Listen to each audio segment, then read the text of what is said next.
Hello. Wait. I don't think I've streamed in a while. I'm convinced that Ray sets her clock 30 minutes early. Okay, real talk. I woke up at 7:30 a.m. I woke up at 7:30 a.m. without an alarm, and I'm like, that's crazy. Yeah, I woke up very early. Yeah, so I have a lot to catch up with you guys. First of all, definitely thank you for not kind of like, why isn't she streaming? You know? Thanks for no peer pressure of not streaming. Smiles. A lot has been going on, and that includes my mental. Wait, why is my notifications not there? No, please don't kill the notification. No. Guys, I don't even know if the notification's there or not, but you know, it is what it is. I didn't know you wanted it. It's not that I wanted it, but like I would always feel guilty if I didn't like stream, especially now that like we went from like somewhat daily streams like beginning of like this year or like last year for Gore. Then we went to 3 streams a week, and now it's kind of like I'm trying to figure out life. You know, it's just me trying to figure out life, right? So like, it's been a hot minute. I was 3 days away from posting a missing elf posters. I mean, I'm always on Discord, if that helps, but definitely like I've been trying to rewire my life, yeah. And I realize it's not, or FF14, listen. FF14 is like my third home. If Japan's my second home, FF14 is like my third home. Or I just kind of stay there to like talk with people, or else I really haven't. Like I've been a bit shy. Now that was your first home? Unfortunately, it's not. Yeah, FF14 has just been like my comfort zone when I needed to feel like social and stuff. Algorithm fuel for YouTube chat, thank you. But yeah, today we have YouTube multi-stream again. This time I didn't post the schedule on the main YouTube channel, so we're gonna see how dead it's gonna be, but it's okay. Honestly, it's fine. What the fuck? Oh my god, is that Aqua? Hi, Aqua! Ronaldinho success! Oh my god, hi, Aqua. Oh my goodness! Guys, say hi to Aqua. I hope you had fun in Offkai. Man, I was looking at all the people talking about Offkai. I'm like, damn, I'm totally not missing out. Smiles. But yeah, yes, guys, please check out Aqua. Aqua is awesome. I didn't want to see you so bad, bro. Listen, the fact that they said Offkai next year is like on April, I might actually like die low-key, because I'm like, how much can I save up before April? That's like, bro, like, yo, that's a lot to save up. But yeah, I would love to go to Offkai. I hope you had a fun stream. I hope everyone had a fun stream at Aquas. My name is raelaveire. I'm a freelance illustrator and just a funny elf in general, and I've been on a life's journey. I've been on a life's journey. That's why I didn't stream for like a good week after I posted like, haha, schedule is back, and then I suddenly adios for like a week. But yeah, we wanted to catch up a little bit. And yes, Fields of Mistria is actually releasing soon. It's supposed to be on August 5th, but I'm pretty sure it's gonna be August 6th for me. So we're playing that on the 6th of my time instead of like the 5th, because it's gonna be the 4th, you know, kind of thing. Yeah. I see. Wait, daily check-in. Yippee, everyone's doing their daily check-ins. Thank you, guys. No, you say don't worry, April is like 8 months away, but you do know that like just buying a ticket to fly there is like the first issue. The second issue, I don't even know if I have enough money for like a hotel or like a B&B. And like the thing is, I'm a little bit scared. I'm gonna be real, yo. I'm really scared, okay? I'm really scared of going to America alone. I'm just a small Asian girl. Guys, I'm just a small Asian girl. I don't know how to feel if I go to America and I'm just like, oh shit.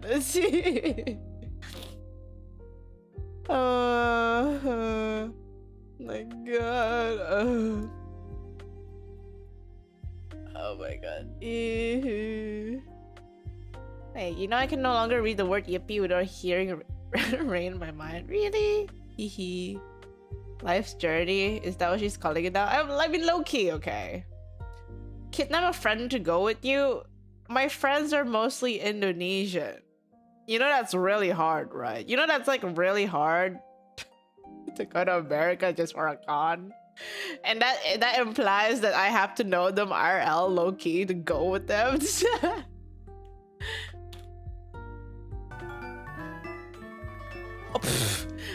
Why are you? Wait, Benders, thank you so much for buying me Chaji.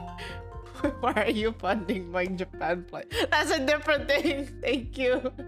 Oh yeah, wait, speaking of Chaji, there's a new menu on Chaji.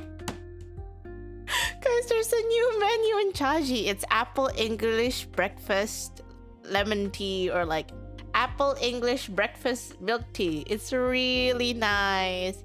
It's really nice. I'm sure you have some American mods that can show. It's not about showing me around. It's more like living. It's more like staying there alone. Oh my god, what? That sounds so good.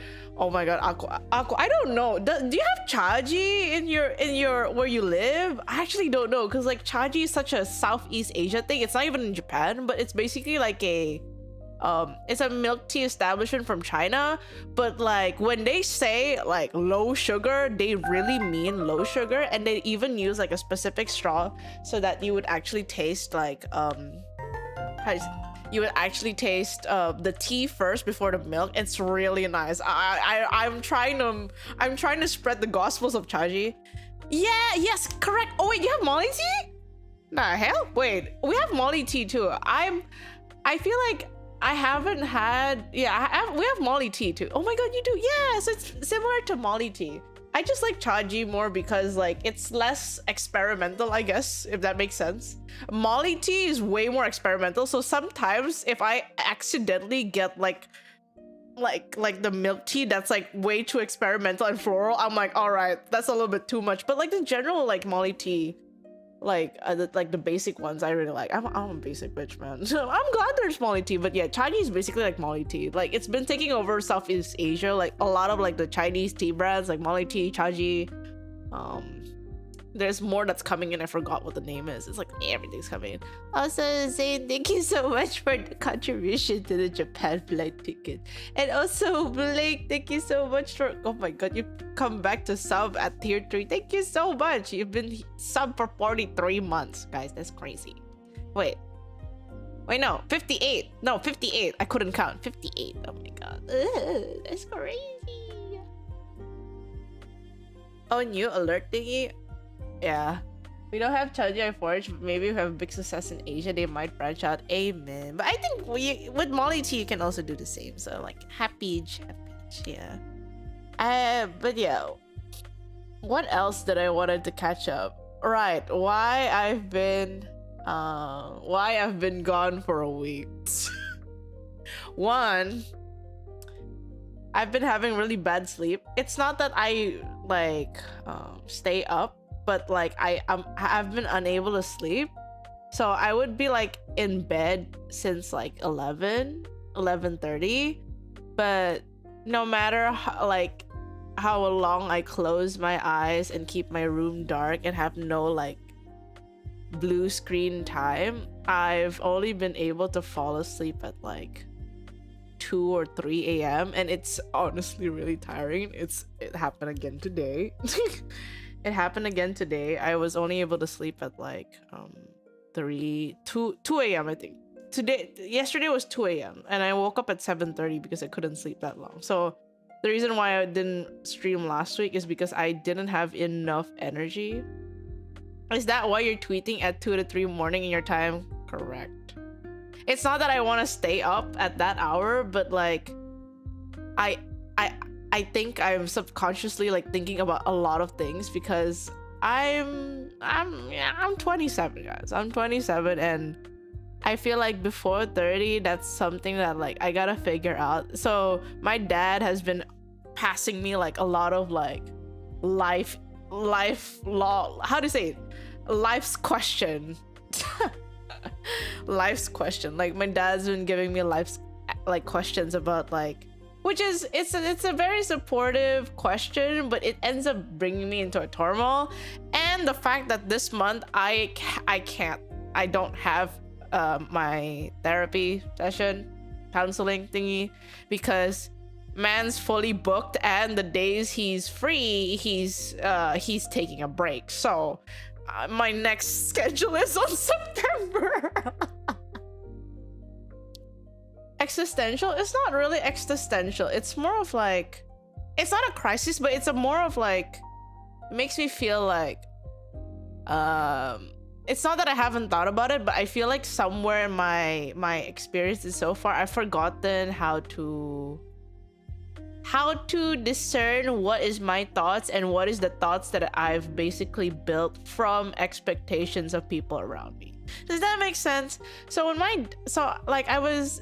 I think the last time I talked crisis, I feel like it's only a crisis if I like mental breakdowns, but I'm more of like, how do I think about this, you know? Because like crisis is if I don't know. This is more like I feel like I know, but it's like it's foggy somewhere. Like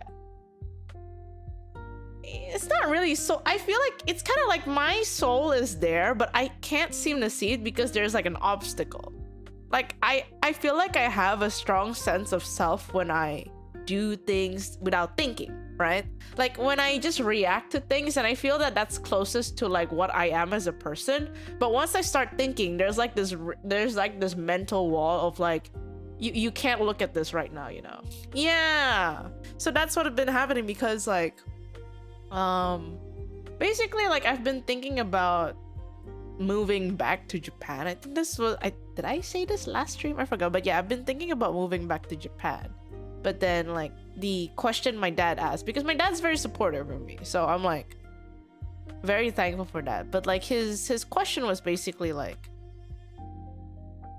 he wants to support me no matter what, but he doesn't know how to support me because I also don't know how to support myself. So it's kind of like the one thing he always says is like, find something that regardless of how hard it goes, you would still do it. And you don't have to be like a super rich person. But then I think about it like, what do I want to do for like when things also go rough? So I've been thinking about it, and like it used to be art, but then I do realize that it's been like a foggy like perception of art. Methinks I feel like it's been a foggy perception of art, so I'm like kind of confused about it. And you know, the hard part is that the easiest way to like find out like what you want to do in life is to figure out what your dream is, right? And I thought about like, what is my dream? Because most of my dreams are like not really there. And then I did tell him about the stuff you guys told me, like I want to be in Japan and stuff like that. But my dad's like, it doesn't matter if you want to be in Japan or Indo, but like, what are you gonna do there? Like, what are you just gonna be like done? Like, once you're there, like, what are you gonna do? What's going to like fuel you? And that's like, damn, he's asking really good questions, but like, how do I answer this? You know, like, how do I figure out what I wanted to do? Because I feel like when I was growing up, before everything happened, I guess, like before I had like self-confidence issues and stuff like that, I feel like I had like an inkling of it, because I went to Japan really like strongly. Like, I think when I went to Japan for the first time, I was very adamant about it. So I think somewhere in my heart I know, but I haven't been able to kind of like resurface that thought. So that's like the thing that's been going in my brain. So I am doing baby steps, because I think thinking about the bigger picture is definitely very intimidating. I don't know how much of you guys can resonate with that, but I feel like thinking about the bigger picture can be intimidating. So I'm starting small. Like, I realized that, okay, how many of you guys get intimidated and overwhelmed if you plan out your day per hour? Because when I like talked to like my peers back then, and I taught about like scheduling and stuff, most people would be fundamentally stressed out or feel like they're chained when you have like a very tight schedule. So for example, like you base it like per hour, or maybe like per like minutes and stuff like that. Yeah, so most people are like that, but I realized that it's something that works with me, and for the longest time I thought that I had to do how other people do. So I realized that I had to actually plan my day per hour, actually per 30 minutes. Okay, I'm gonna be crazy. I'm actually the current schedule I made for like my weekly schedule is basically per 30 minutes. Like, and it's been helping because I understand what I need to do. So it feels like every 30 minutes is a deadline. I feel like every 30 minutes is a deadline to me, and then it makes my brain go, okay, lock in kind of thing. So what I've been doing, which I have to like do for almost everything that I want to do, is basically make a written schedule, like a weekly, like a day. There's a daily schedule, there's a weekly schedule, and then there's also like routine schedule. So like I've been trying to like think about what I wanted to do / be, not in like the grandness, but like in the small things. For example, like, oh, I want to have better skin. I have been slacking and I don't take care of my skin very well because I get overwhelmed with like how many steps you have in skincare.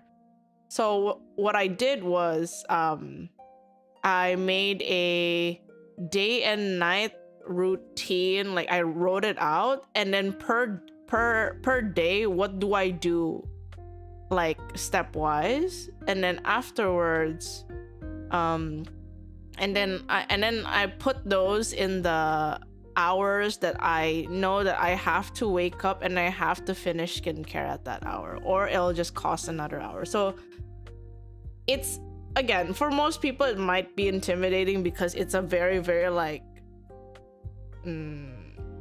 tight schedule, but for me it takes less effort to just look at something and then do it, instead of like thinking every day on like something that I have to do. And because it's very hard to like build a routine, right? And for most people, maybe you just have to do it every day at the same hour, but at most times I have to kind of like convince myself, and also kind of like the starting of a routine is very hard. So I feel like the less thinking I have, the more I would actually like more like, how do you say it, more, it will be more easier for me to do routine. Suddenly went to Indo skincare. Well, it's not well, yeah, I went to skincare because it's more of like it's very hard to find, like, it's very hard to like figure out what to do in like the grand scheme of things of like what I want to do in this life kind of thing, which is I think something that my dad wanted me to find, like something I want to work towards in my life. But I know that right now for me that is a little bit too foggy, so I'm trying to work on like the things that I can do right now, and perhaps in that way build confidence and defog whatever's in my brain. So skincare is one thing. Routine, my weekly schedule is another, because it's basically telling me like I basically have to divide equally the time that I draw, the time that I do vocal recordings, the time that I want to play games, the time that I'm allowed to rest, and the times where I stream, and the times where I have to do other things and stuff like that. So in my schedule, I actually wrote like, these are the hours you have to do weekly, like weekly gacha games on a Monday. These are the hours you're allowed to do dailies for gacha, and then you like, other than that, then you just have to skip that day, or if you have an extra time. And then I would have, and because I have like lack of sleep, I have like sleep issues and stuff, I would actually place in like, these are times where you can nap before, like if you want to go like work out, or like if you get tired, this is like this time slot that you're allowed to nap, or you're able to do something else kind of thing. So it's kind of like it's definitely been like me trying to adjust to that, and honestly it's been working for, so far I've maintained it for a week plus. So I started it on 2 weeks ago. I started 2 weeks ago with the skincare. The weekly schedule, I started it last week, and I've been able to keep it up for now, and it doesn't feel like it's a chore. It feels more of like, oh, I have a daily, and I have to do dailies in my life, you know. So I've been treating it as a game. Why something gets me excited, but that's the thing. There's not a lot of things that gets me excited to that way, because I'm the type that I could get excited about one thing, and then in the next minute I would be like, you know. It's a habit. Yeah, so I realized like for me, building a routine is definitely something that will benefit me as a person, but starting that routine and maintaining the routine, I can't do it without visually seeing that I have obligations to do at like every 30 minutes, if that makes sense. So it's kind of like, there's still a lot of things I have to do. I have to also figure out how to plan like which covers to record this month, and so I have to make an August version of like what on the days that I allocated for vocal recording, which vocal recordings do I have to do, and how far do I have to finish that. So there's that I have to do as well. For art, guys, okay, I don't know if you guys realize, but I deadass drew two thumbnails in 4 hours. I did 2 thumbnails in 4 hours, and stickers in like half an hour kind of thing. That's because I put it in my damn schedule. I put it in my damn schedule that I had to actually draw thumbnails, because I realized that my YouTube thumbnails has been kind of shit. Because, not saying my model's shit, but I don't have the graphic design sense to basically like figure out the text and stuff like that. So I thought that, you know, the best thing I can do is draw. So if you haven't seen the next if you guys haven't seen the 1.0 Fields of Mistria thumbnail that I drew,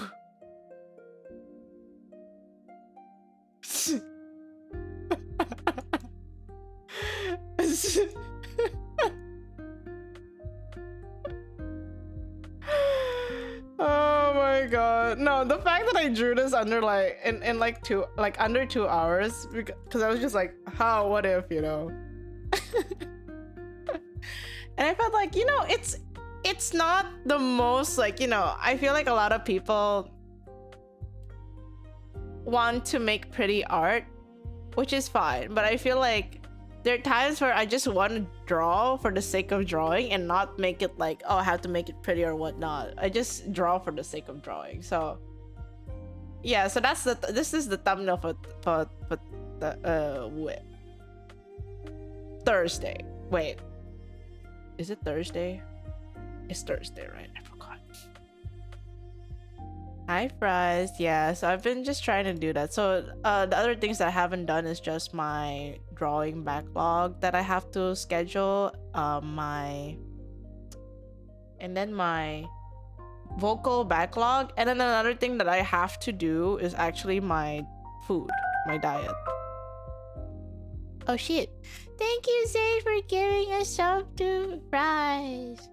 So yeah, so the one thing that I also have to do is actually diet, because I am getting more muscle thanks to Pilates, but I do know that I'm also gaining weight because I haven't been watching my diet. And that's the other thing, if I have to think about what to eat on the day, I end up not eating for like the 2 hours where I'm supposed to eat lunch, because it takes me a bit, because like I realized that there are times where I could just eat the same thing for the next week, but then I have to change it up. But then depending on what I change it up, it could be really healthy or unhealthy. Cause like it's really hard to like satisfy like what I want to eat, because like it's better to eat than not to eat, right? At the very least. So I've been trying to figure out like what foods would I not mind eating, and then like I have to make sure I have to make a routine and stuff like that. So again, I have to think about what foods to eat, because I don't want to think on the day. Ideally I meal prep and I don't think about it on the day, so like I have to like actually weave in like a weekday to like prep my food and actually like go cook it and stuff, because that's the best way to kind of like make sure that I'm not overeating. Because here's the cruel thing about Indonesia, before we start playing, by the way, like here's the cruel thing about Indonesia. I realized that most of our food are fried. We are a very calorie dense food culture, and that is abysmally really hard to kind of like maintain weight. So like even like for like so many things, like even if you want to get like just simple like chicken and rice, like protein and a little bit of carbs, most times that shit is going to be like so calorie dense because it's mostly fried.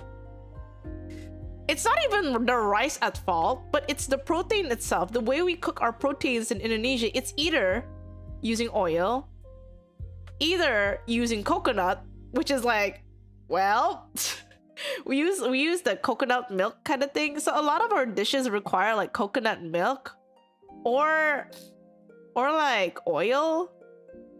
So it ends up being very calorie dense. Like for example, if you eat rendang is very calorie dense. It's not the most, it's protein. Yes, protein is protein, but like the amount of fat and like the calories in rendang is like, it's crazy. So trying to find cheap Indonesian food that isn't going to kill your calorie count is crazy. Because even if you go to like this thing called a warteg, if you guys don't know what a warteg is, it's basically kind of like a canteen vibe restaurant where you pick your rice and food and stuff. 100% most of the time we have a lot of things that are very calorie like heavy. I guess I'm lucky in Thailand. Yeah, so in Thai, I realized that a lot of your chicken is like grilled instead of like fried. The only thing that might be like dangerous is probably anything that has a curry base in Thailand. But most stuff in Thailand, I do feel that because there's a lot of more like pan fried or like grilled stuff, it's still okay. But like with Indo, there's a lot of things that is kind of like, yes, we have pan fried, but we have a lot of like deep fried stuff. Yeah, so I realized that I don't think I'm able to maintain the weight or like lose my weight in a healthy way if I eat from like establishments and stuff. So I have to actually start cooking, because the only time I actually did lose weight without thinking much about like what I want to eat and stuff like that was in Japan. Because in Japan, a lot of things have options. You have one a lot of fish dishes in Japan are really nice, and not everything is fried.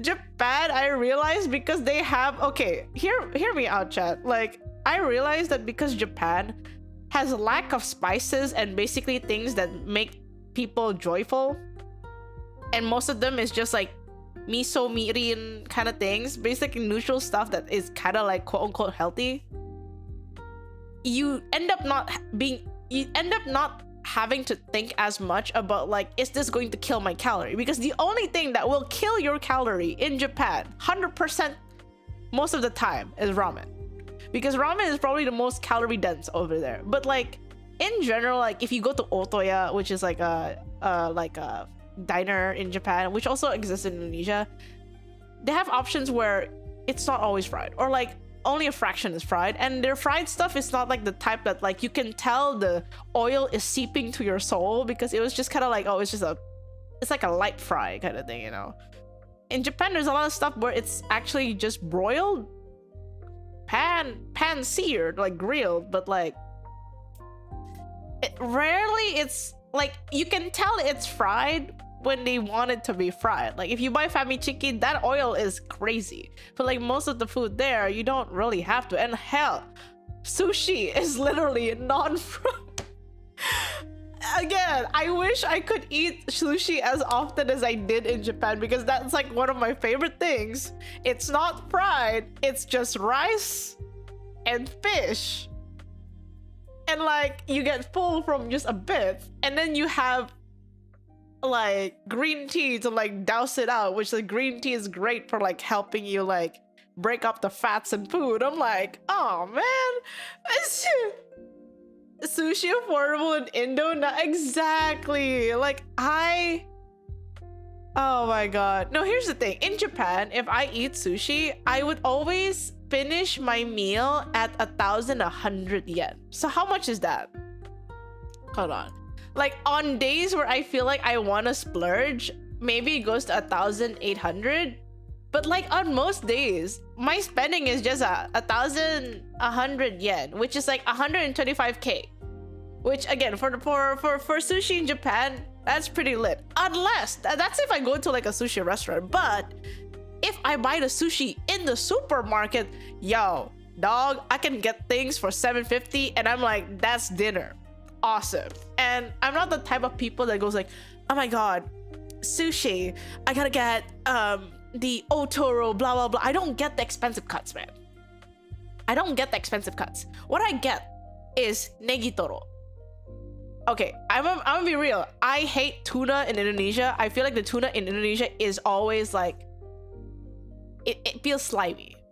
But the salmon in Indonesia is nice. The salmon in Japan is too fatty, but the tuna in Japan is lean. So in Indonesia, I would try to get more salmon, but I'm slightly not good with salmon. My sensitive food, salmon is one of my sensitive foods, so I'm like, But yeah, so most times in Japan, I would actually just get like negitoro. I would get chutoro instead, because for me, otoro is too expensive. Chutoro is like it's like my dessert sushi. And then everything else, I would just get like clams and whatnot, you know. But yeah, I would just get negitoro. Negitoro is literally one of the nicest things ever, because it's basically minced tuna with scallion. And that's just life. That's just life, you know, like it's really nice. So yeah, I realized I didn't realize how effective the sushi diet was. I'm gonna be real, chat. I feel like I eat more like soups and whatnot, and like you know, the sushi diet so often in Japan that it helped me like build my health, because I think the lowest I have been in kilograms, okay, and which I'm really proud of, by the way. You like chirashi and pokeball? I do. I love anything that has to do with like raw fish.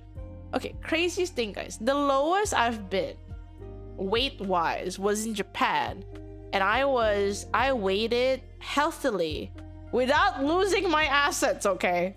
I was not underweight, but I was like about to be like, you know, like I was about to say BIS because I was thinking of FF14, best in slot, but basically like my best weight was 62 kilograms.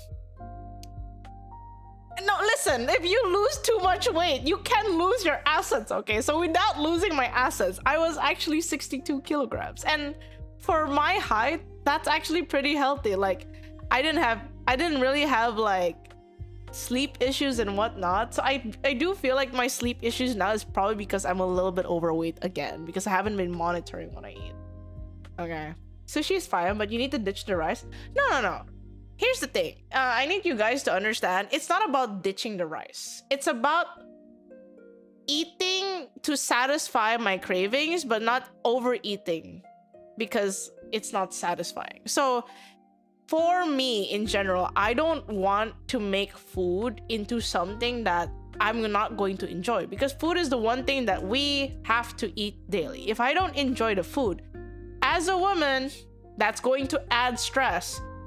Y'all are mostly men. You guys don't understand that men don't have this, the hormones thing, okay? If a woman is stressed, oftenly too stressed, stress has weight, and it doubles in women. So lucky for you guys, if you guys are you know the men in the chat, the testosterone y'all don't have to deal with hormones as weight. But unfortunately for women, if you get stressed from eating, you end up, even if you undereat or like, oh, I'm cutting out carbs, blah blah blah blah, you end up just gaining weight even though you're eating less. So you have to be happy with the food. That's the hard thing about something that I realized about the constitution of a woman, is that I have to be 80% happy to basically be healthy and fit. If I'm trying to be healthy and fit and I'm not happy, I am not going to be healthy and fit. It doesn't work. I have to actually find something in my routine that actually works so that I'm happy doing it, because happiness will cut everything that like is problematic to me. It'll fix my sleep, 1. It'll fix my weight, 2.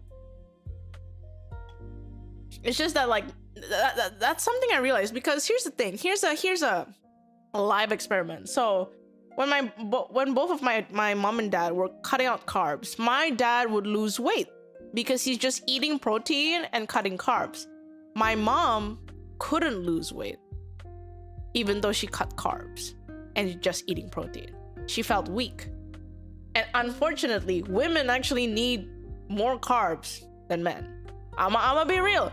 Women actually need more carbs than men, because there's a lot of things that, again, in the constitution of women, that you actually need the carbs. And because my mom cut out too much carbs, it ended up having, too many issues of like her body not having enough energy because she's only giving protein. Protein is not going to fuel you. Carbs is.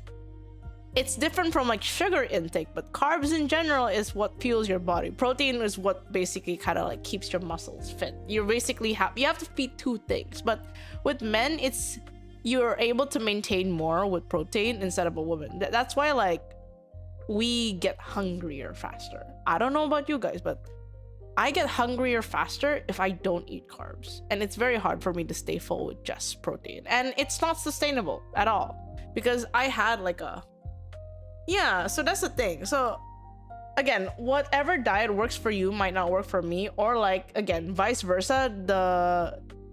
The body of a woman and a man, like biologically, we work in different ways. So just ditching rice, it doesn't work. And besides, you don't have to, because here's the thing. Here's my take. Most people in Japan are not overweight. They're underweight. But most are at like a very balanced weight in general. Is it because of the food, or is it because of their lifestyle? I believe that their food in general are very healthy. That's why a lot of Japanese people can live up to like a very long age with the current food that they have. Do you think that's like supporting that health is their culture with like the walking and stuff like that. So for me, I think of it this way. Yes, if I eat sushi every day in Indonesia, I don't think it would work because the culture here is that we use cars. We use transportation that does not require us to actually move throughout the day. However, if I ate sushi in Japan every day, and like, you know, which is just basically like one meal per day, like rice, it's fine because all that carb is going to be used for my body and walking. So it's just a matter of like which food would fit which cultural thing. Like it's the same thing. Like if I ate the size of like American portions in Indonesia, I would be like double the obese right now. I genuinely feel that because the portions and the oil content is probably even more crazier than like Southeast Asia. But yeah, I feel like we don't really have to look at food black and white, like, oh, no carbs, don't do this, oh, blah, don't do this. It's more like everything should be in moderation, and it helps more to eat food that will help you feel satisfied and like feel like that was a good meal, instead of like I'm eating for the sake of eating but you're not satisfied, so your brain and your tongue sometimes would be like, I want to find something to like fill in the satisfaction that I'm lacking, you know, if that makes sense. Again, there's been a lot of thinking for me, a lot of thinking in like, how do I, you know, satisfy the things of like my brain and stuff like that. So it's not as easy as like, oh, just don't do this, don't do that. Like if only it was that easy. But I do know that what works for me might not work for you guys, what works for you guys might not work for me, you know. Seeing food in that way can get you malnourished anyways. Yeah, that's the thing. My mom has been seeing food a little bit too much black and white. So I feel like I don't know. I don't see food. I don't know. I feel like when she looks at food these days, it hasn't been like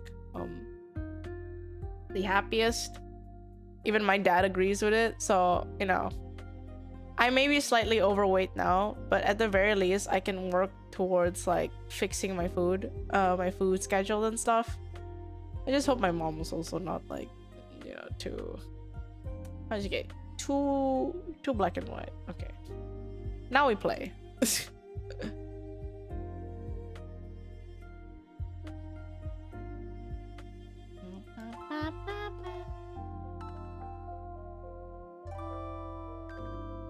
Great segue. Okay.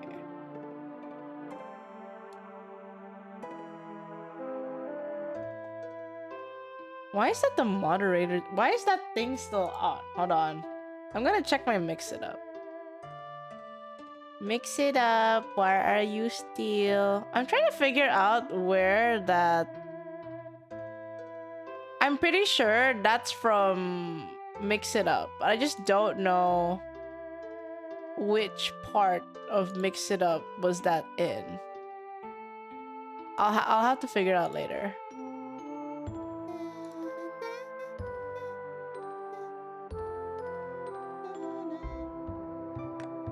So we have homework, guys. Gasp. Guys, we have what's called a homework. It's problem for future, right? Exactly. So we have homework, guys. So the issue at hand is that we need to get Ayland and Juniper to 8 hearts to continue the story. So we need to get Juniper and Ayland to 8 hearts to continue the story, and I think we have to do the respective like things as well. So I really do need to find. I actually need to stock more things for Juniper, so that we can increase their heart faster. So that's the main goal for today's Field of Mistria. And I think afterwards, that's when we can how do you say it? Can continue with the story. And by 1.0, then that's like the real deal, you know. Okay, let's see. What things does she like?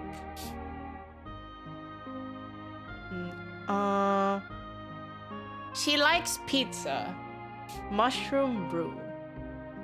Golden cookies, fish tacos. Well, she does like crystal roses. Do I have crystal roses still? Oh, I do have 3. I'll bring that out. I still have 1. Do I have stuff for Aelin? Hold on. Do I have stuff for Aelin? Excited for what? I am. I really am. I'm actually very excited for Aelin, for 1.0. That's why I wanted this week to be specifically he likes cakes. Specifically Fields of Mistria, because that makes me happy. Aside that, guys, I have been thinking. Again, guys, the conversations will never end. Anyways, how do you say it?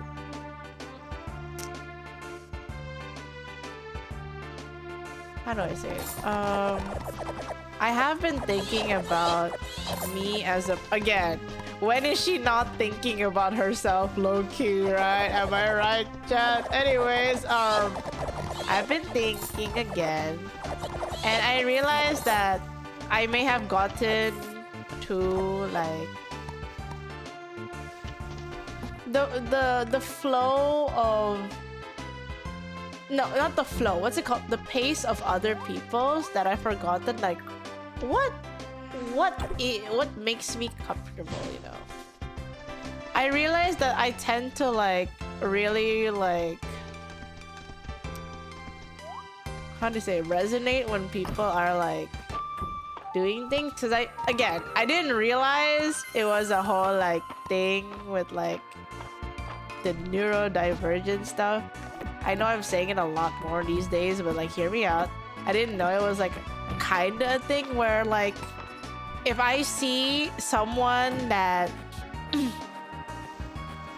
that can talk with a lot of people and then they do a specific thing, I tend to try to learn it.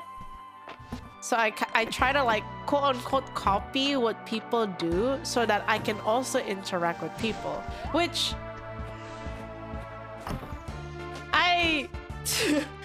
I guess I didn't know that someone's rhythm. The thing is, I don't think it's just the rhythm. I think it's also like the mannerisms as well. Sometimes, you know, like what people do. And that's what I realized gets into a lot of trouble.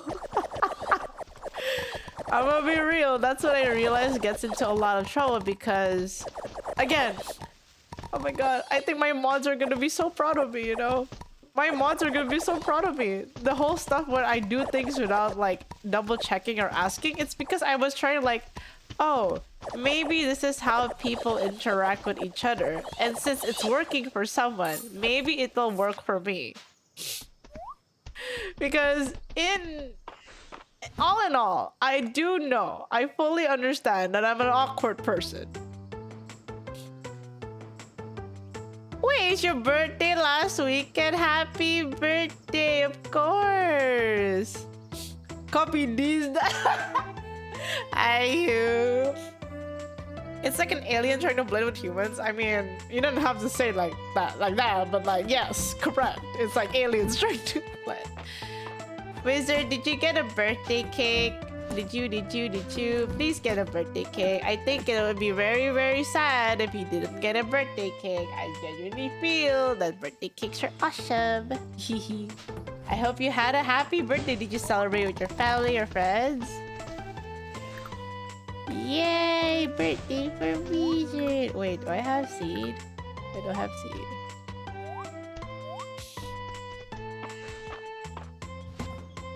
Yeah, so I didn't know it's called masking. I didn't know there was a term for it. Also, can we get a shout out for you, please? You's awesome. I actually wanted to play... No, actually, like, I completely, like, forgot to, like, weave it in.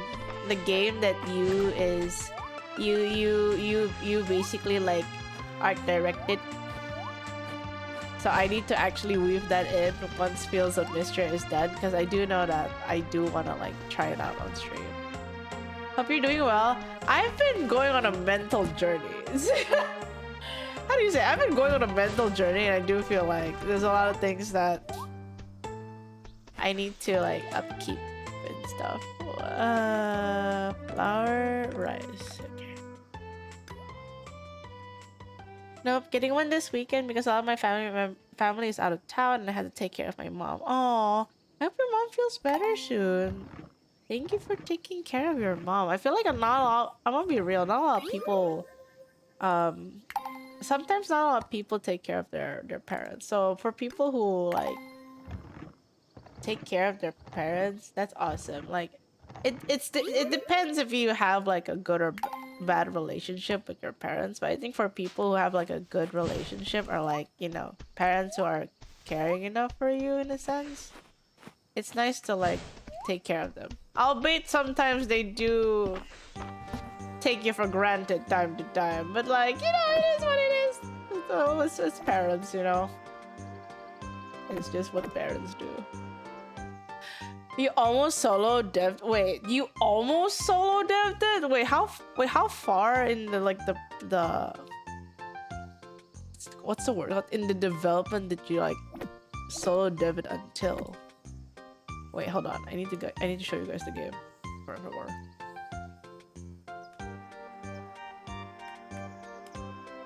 Wait.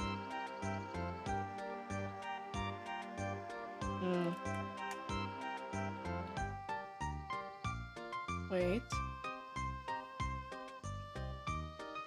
There we go.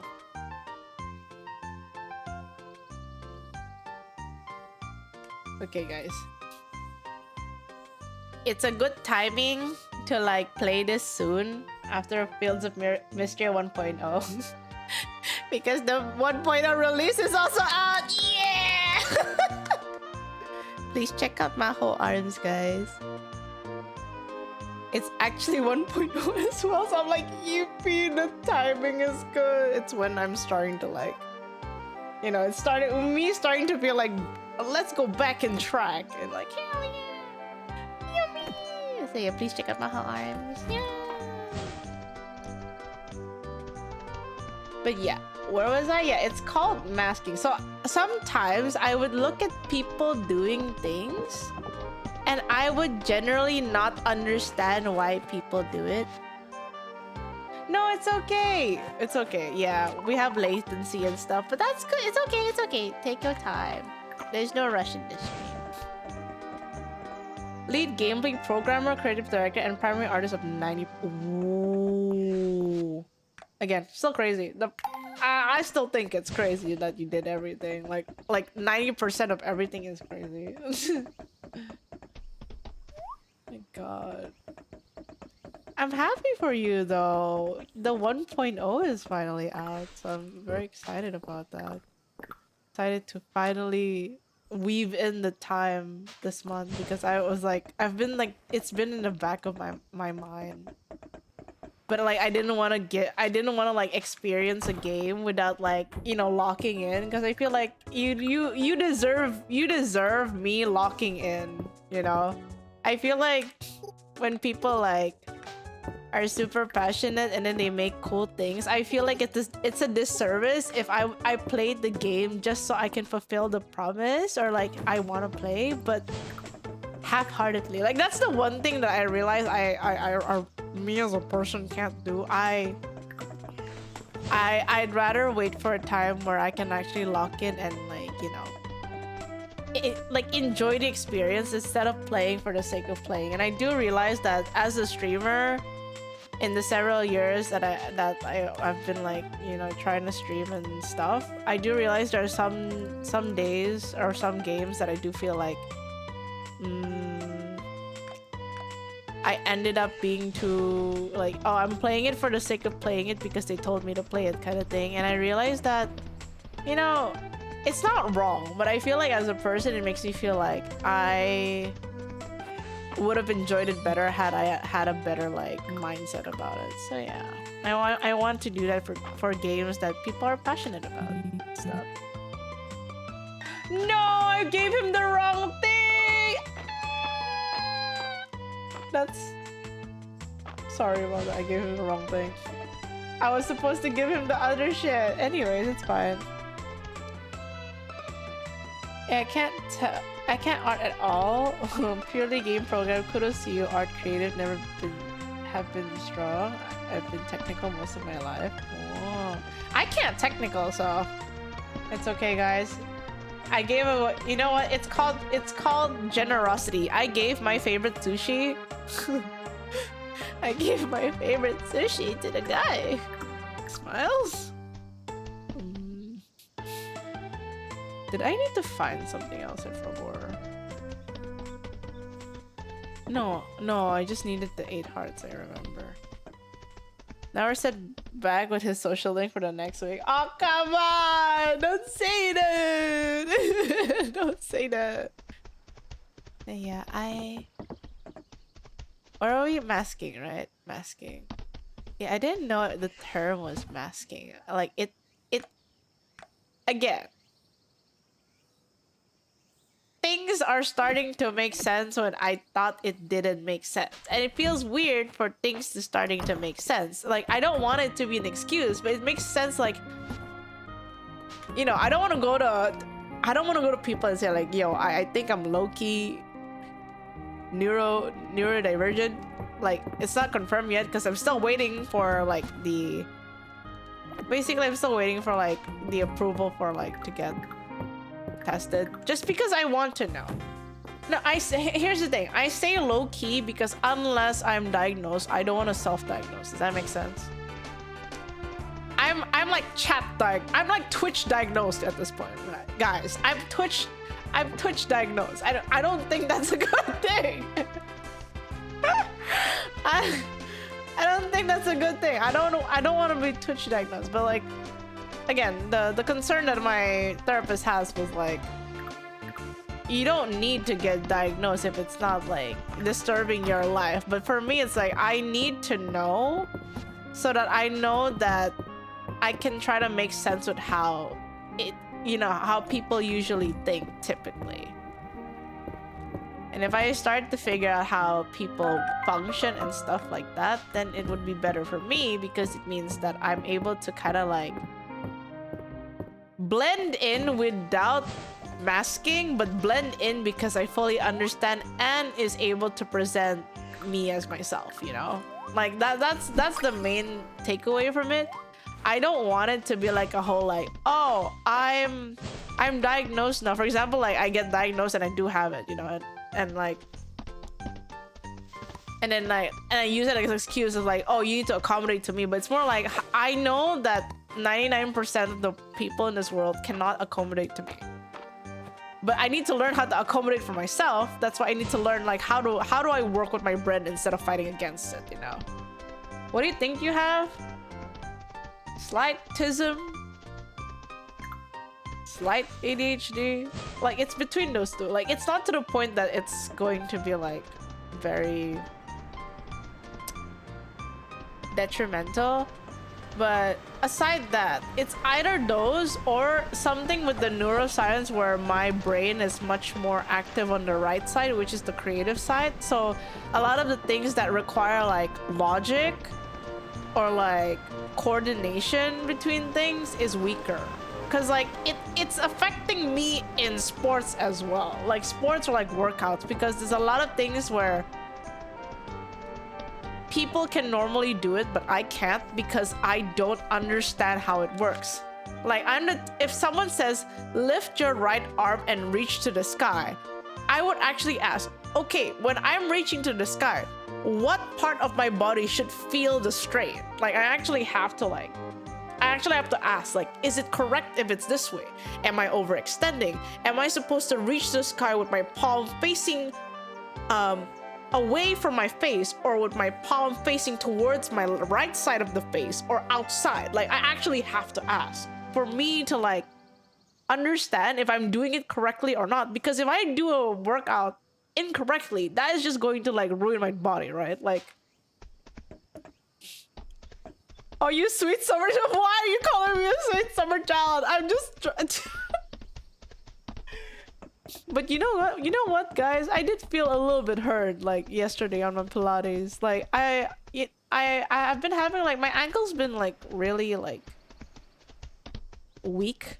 Like it's been like fatigued. Like my ankles in particular has been feeling fatigued, right? So I told my Pilates coach like I don't think I can do a lot of ankle things today because it kind of like it's basically like pulsing. Like it's not hurting, but it's like pulsing where you can tell like it's tired, you know.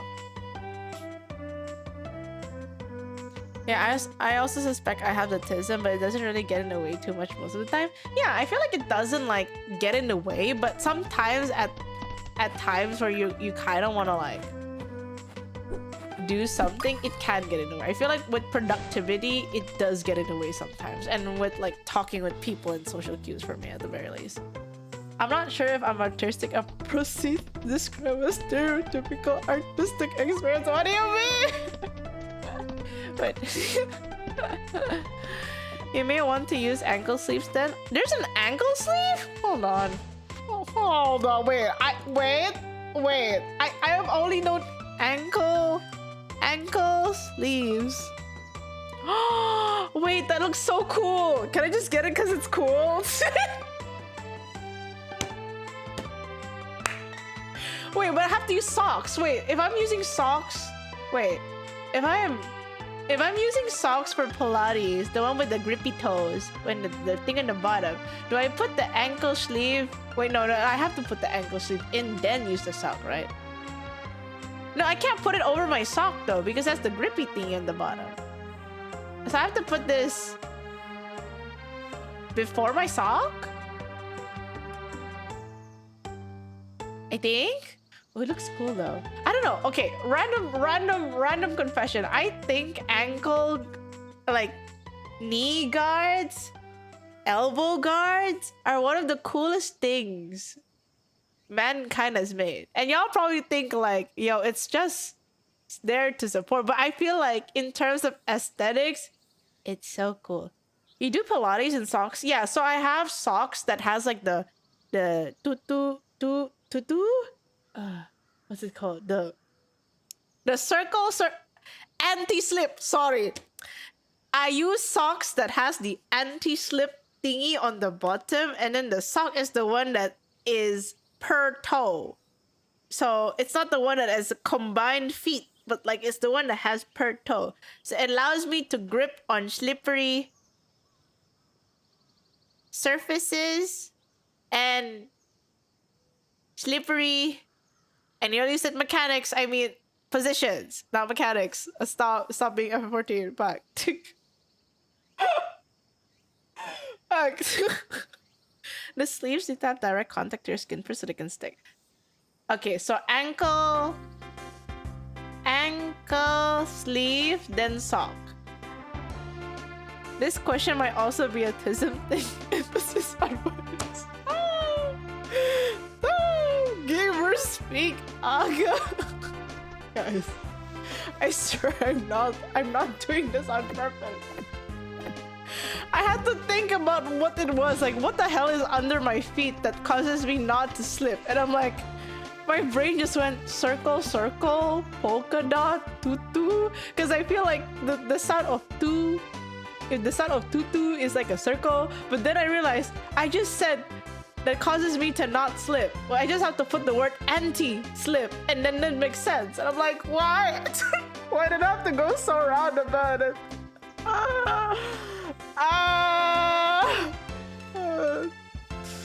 Save me, man! Save this part. Why am I here? Why am I here? God. Y'all are umming too much, man. But thank you, Ramadan. I will go check out the ankle sleeves. I have to check which one's good though. I'll get the ankle. Oh, speaking of, what's it called? Speaking of equipment. Equipment? No. Gear? Wait, equipment is okay. Wait, if gym equipment is different from like equipment we wear. Do you say it as equipment or gear? Because my brain just went gear because it's FF14 gear. What is it called if it's for human and not the equip?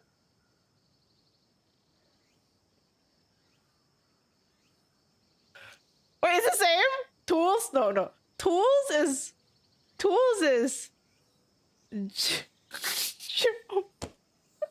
I'm losing it. Is it still but they're both still equipment? Because we equip. So why is it called gym equipment?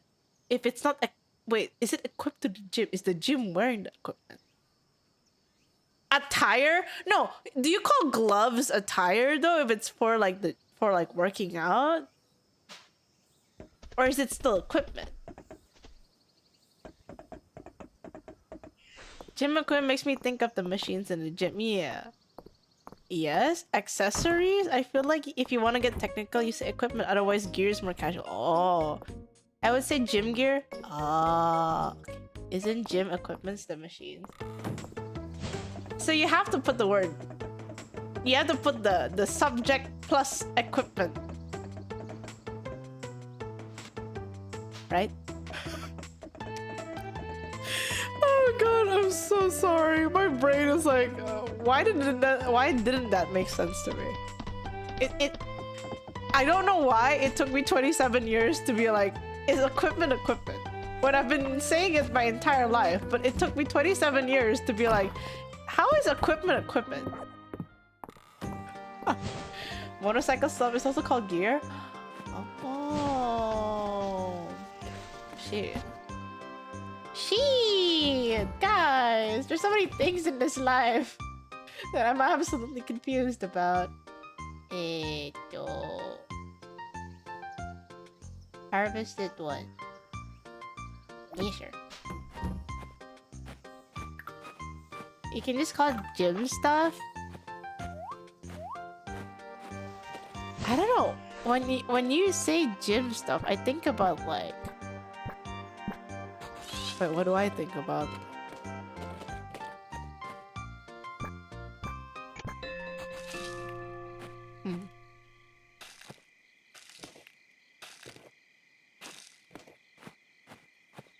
What do I think about? I lost my train of thoughts again.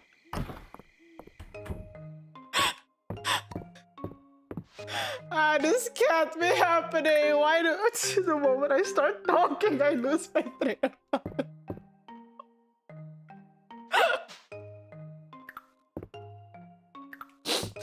Oh man, this is.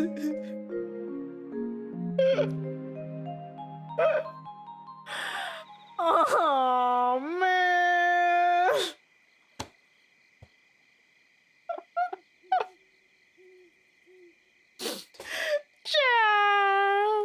I'm losing it.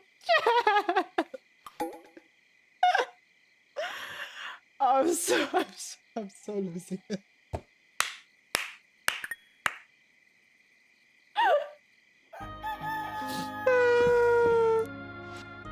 First year the mod and race or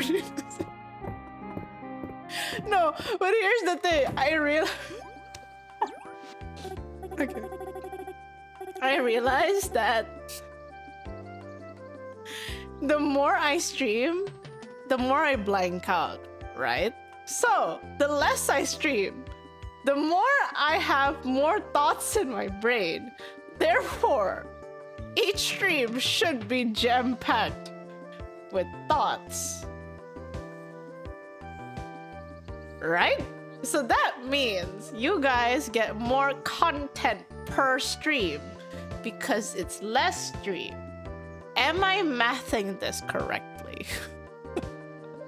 I don't know if this is or short-term memory. Why am I an algae? Why am I an algae? Girl math, baby. Oh my god. Guys. This can't be real, right, chat? I have zero thought you what? I'm thinking for you? Oh, damn. How do you why would you compare me to an algae? How could you? I will not stand by this.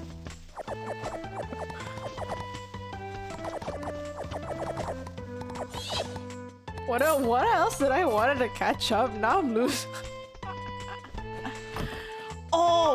Oh, wait. I remember what I wanted to talk to you guys about. I had this very aha moment. I don't know if I'm bullshitting or not. But who watches Kuroko no Basket?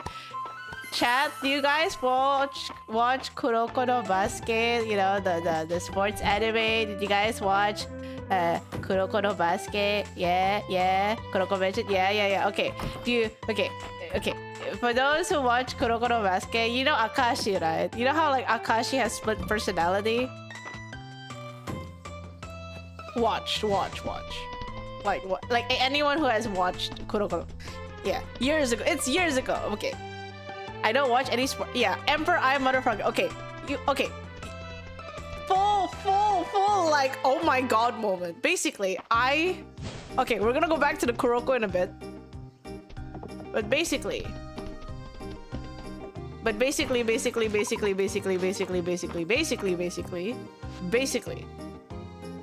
Emperor Eye is tied to a split personality that Akashi made because of his upbringing, where he had to basically be stronger than people, and then he had to make sure that he's not falling behind, which is different from this initial personality where he cares about people and stuff and blah blah blah. And I was like researching about like how I want to try to like, you know, quote unquote find myself, or basically like understanding myself. But I approached like, I found like someone saying that you don't find yourself, you build yourself. Like if you want to be a certain personality, you build that personality and then you use said personality. And then it started to click on me, and like, if personality is built, then theoretically the personality that was made by Akashi to defend himself was purely made by our giga brain, enormous brains that are able to create split personalities to tackle something. So theoretically, the current personality I have was not like, oh, I was born with this personality, but it was a personality that was built from repetition of things throughout the years. However, if I wanted to adapt said personality into a new thing, then I could just like add things to the personality, make it into a habit so it becomes second nature, then it'll become a new part of my personality.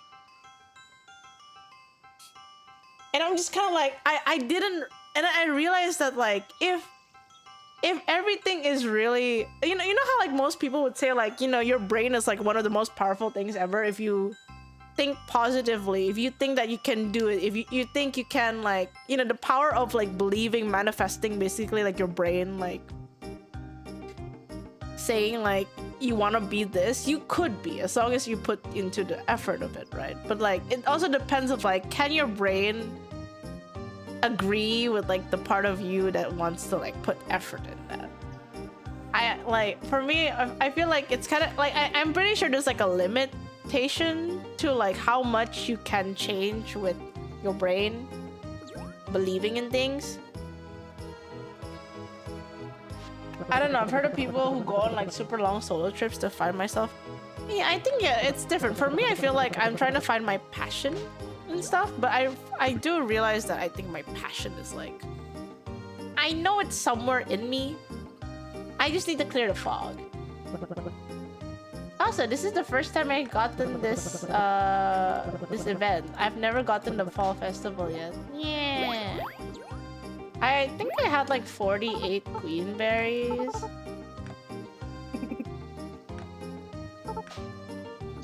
How much?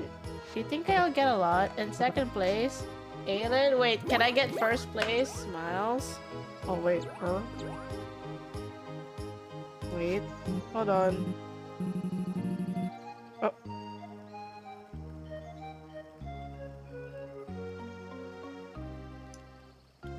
My mom bought me food. I don't have to think for lunch. Chat. I don't have to think for lunch. My mom bought me food. And it's the right portion. Huzzah. Yippee. But that's true. Something saying you can do anything you put your mind into. Yeah, but also I feel like your mind, you can't force your mind to like do things. So I feel like I have to find what my mind wants to put into, right? Yeah. So I feel like even if someone says that, oh, you can be smart at math if you put your mind into it, correct. But does my mind want to put my mind into it, you know?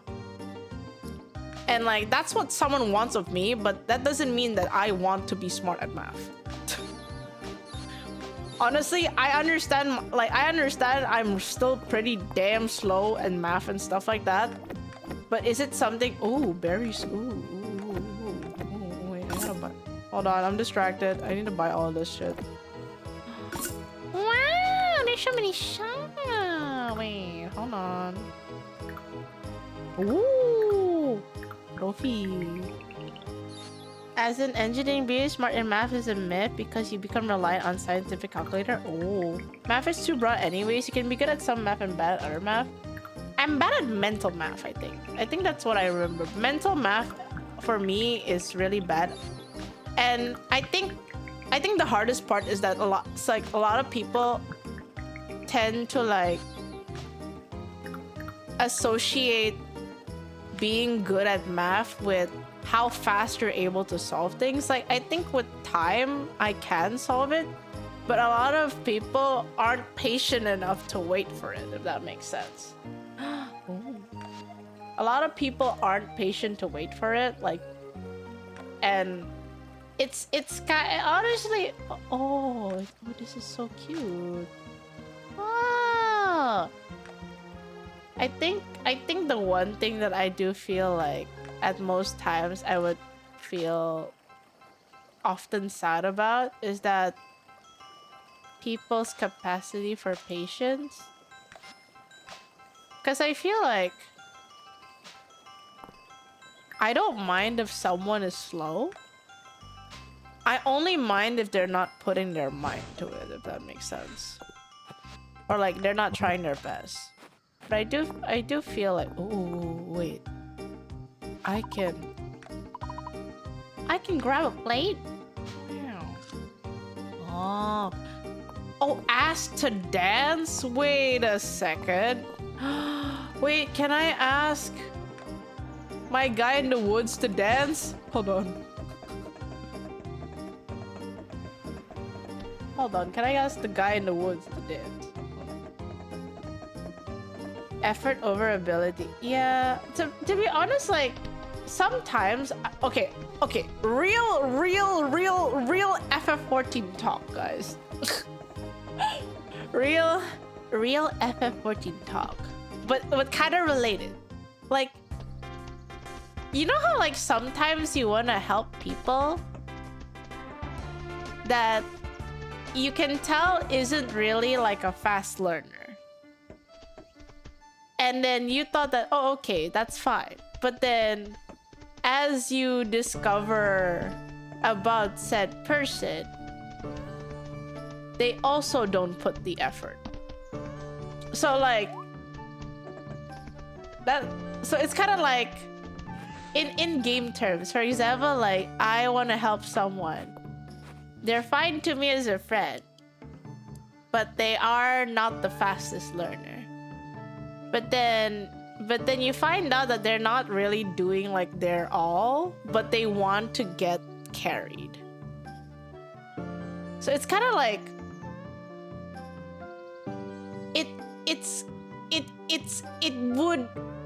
I would, how to say, forgive it or like be okay with it if they simply didn't know. Bad sprout. No, it's not about sprouts. It's just people in general. Like, we understand that in this world, people have different skill sets. There are some people who are faster at learning at some things and some people are slower. But it kind of gripes me the wrong way when you know you are slow. They do realize they are slow. With the conversations I've had with like several people, like they do realize they're slow. But when they're told to like, hey, here's how you can improve and fix and stuff, they would just say, no, I don't want to. But they still expect you to help.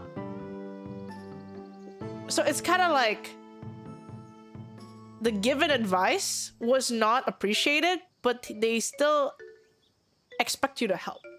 And that's when I get a little bit confused, because I feel like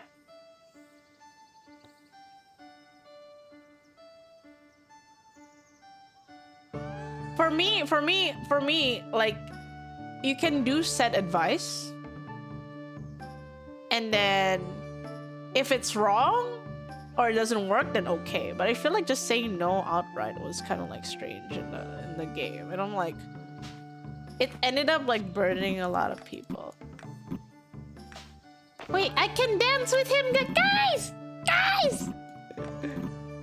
Well, I cannot leave the protection of the woods to go to the festival. I suppose there's no reason that we cannot share a dance within its boundary. Let's go! I'm dancing, baby!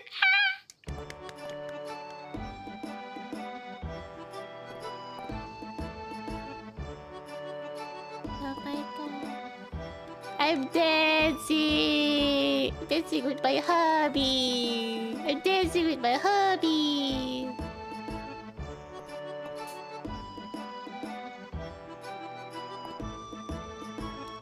Yippee! A slow learner is totally fine, but someone that won't put in the work is a waste of energy. Yeah.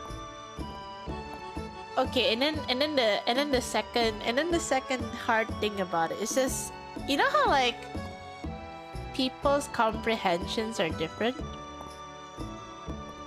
So sometimes when you give an advice to someone, it doesn't mean that they will understand the advice at the get-go, right?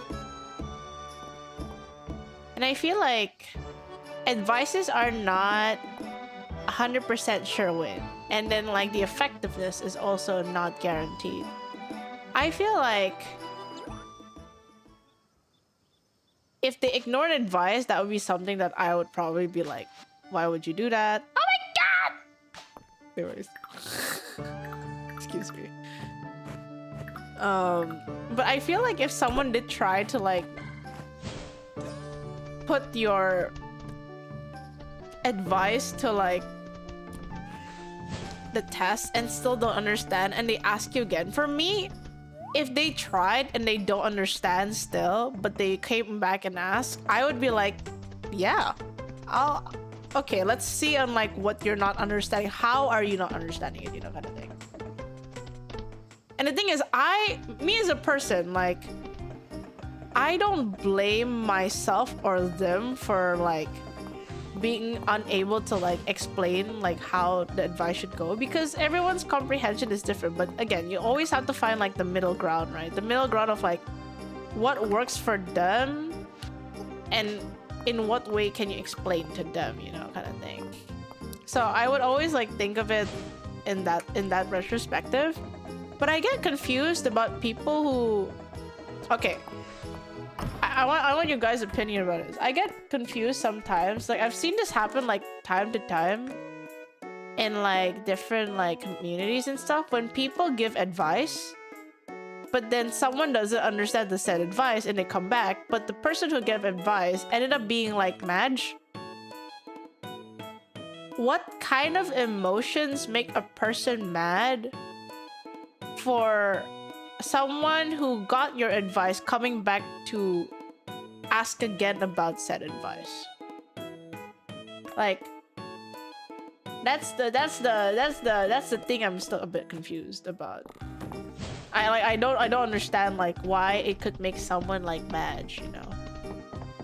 It depends. In what ways depend? Wait, this is why I hate the changes to summer. All those Titan summons a tank replacement? What? That you can do that? Oh, that's cool. Me personally, I don't have the patience to teach a person the same thing over and over again. I think it's fair at least they give the advice an honest shot at... Yeah, so I think at the end of the day, it's not the person giving the advice fault. I don't think it's also the person who couldn't understand the advice, right? No, it's not about the didn't listen part. It's not about the didn't listen part, because here's something that like most people don't understand. I would be pissed if like if someone asked me for advice or help but they didn't listen, and then they asked me for more advice. But the situation is more of like when someone asks you for advice, they try to implement said advice but they still don't understand, like it's not working out for them, so they ask again, you know, like, hey, I tried this but I still don't get it, what should I do? You know, I'm on the end of like, I can't really get mad for someone who tried my advice. It just means that my advice was not well affinity with them. But there are some people that are like, why don't you understand? Like, why are you stupid, kind of thing, you know?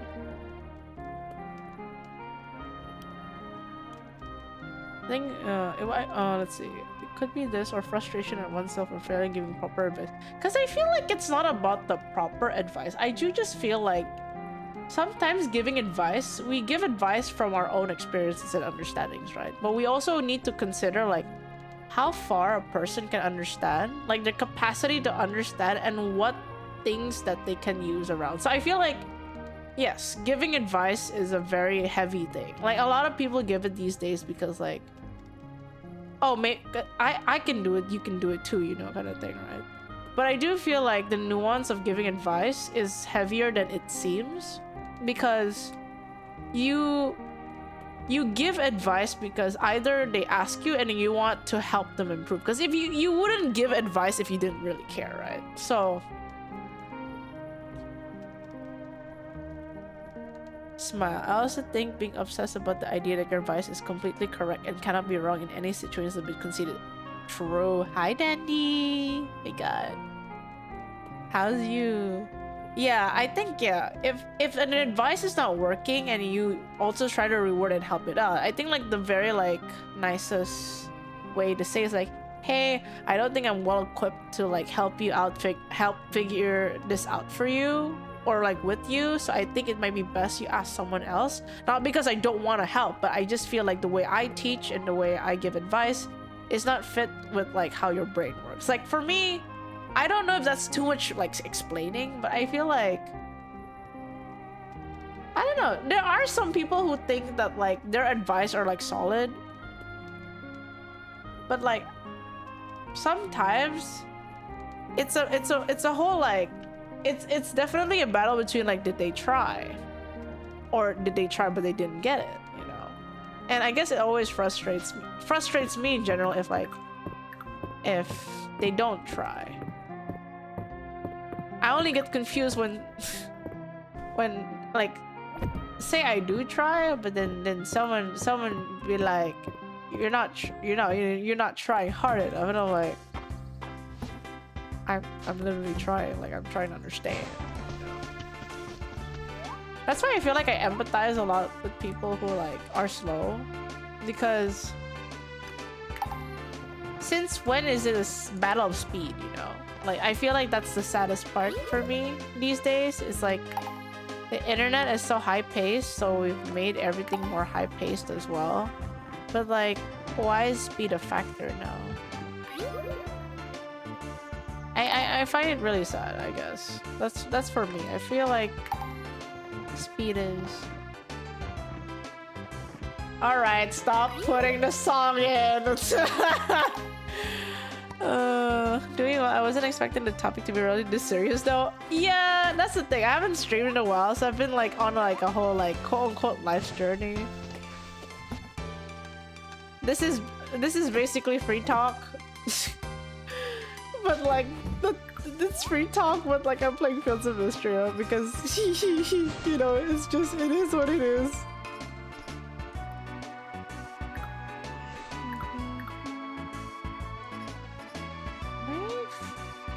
I can't flip it? What the hell? I can't flip this? Yeah, okay. Yeah, just because you can do something doesn't mean you can't teach it. Correct. Correct. Ego comes into it too. People take failure.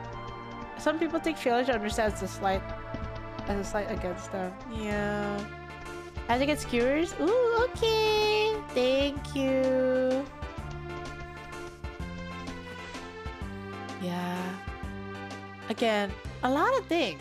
It's definitely a lot of things. I just feel like it's hard for me to get mad at someone who really tries. Even if they're slow, but if I know they're not trying, then it makes me sad. But like at the end of the day, I'm the type that like I would try to talk it out with you, but I do feel sadder if it like it ends up being like a whole like, oh, I don't want to talk, you know. I feel like not talking is so scary. Talking is scary, but not talking is even scarier.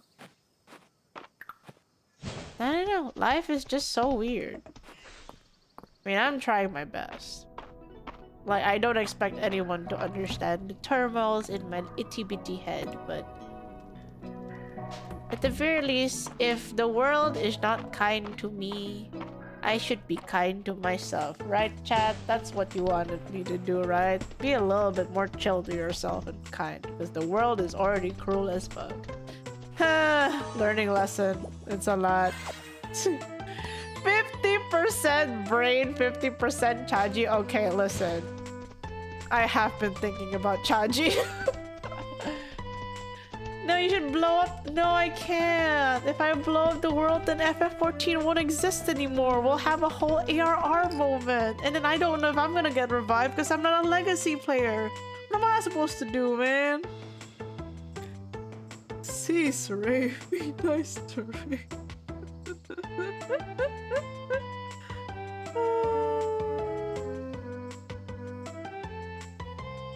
my god.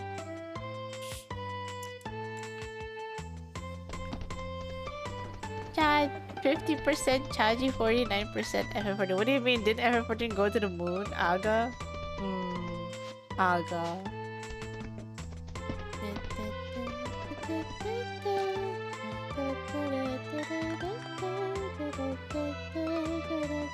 Okay, have to give Aelin. Juniper. Oh, I already gave Juniper something today. I haven't gave Aelin something today. Oh, because they didn't have any cute stuff. Gee. What do I give Aelin? What's the 1%? Oh. I guess it's for thinkage.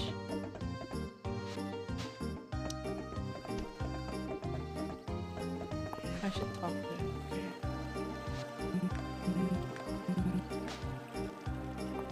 Fields of Mistria. Hey now. You don't have to say that. Well, I wanna give it to you. If I do. Yeah, I should talk to her too. Clog. Sometimes it just takes time for stuff to stick. Sometimes you just gotta be more patient with people. I took 9 hours teaching one guy who was struggling how to raid. Now he's one of my favorite raid buddies. Yeah, that's a... Oh, surprise pumpkin? What's that?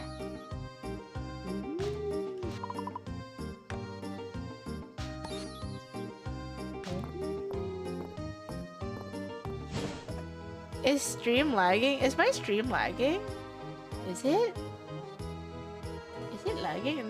I don't have any drop rate. It's fine for me. Okay. I don't know. I don't have any drop frames so far. You got my end. Okay. Thank you for the crush check, guys. I have pumpkin. Yippee.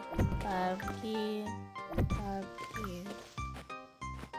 Oh yeah, I have a scarecrow too. Look at her.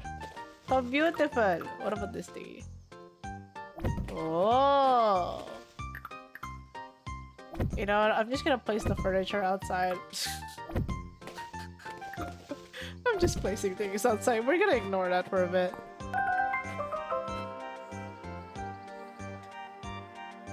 Cool.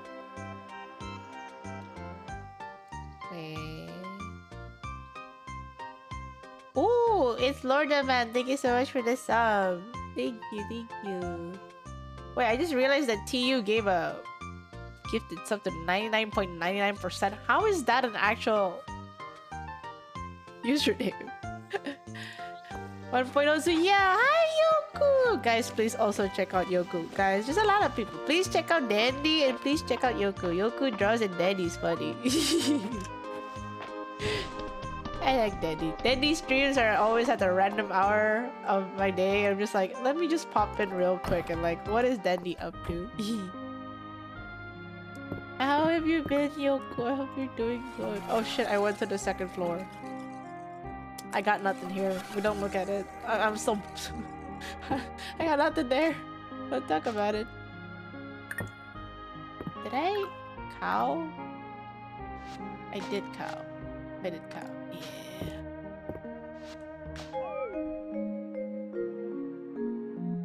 What else did I wanted to talk about? All right, the dinner event.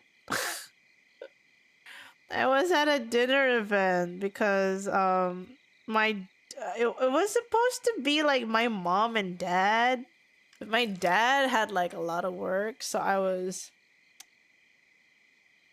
had to basically represent my dad, but like it was basically a dinner party filled with people that I don't know, and I'm just like, why am I here kind of thing. And then like, as I was at the dinner party and I sat down,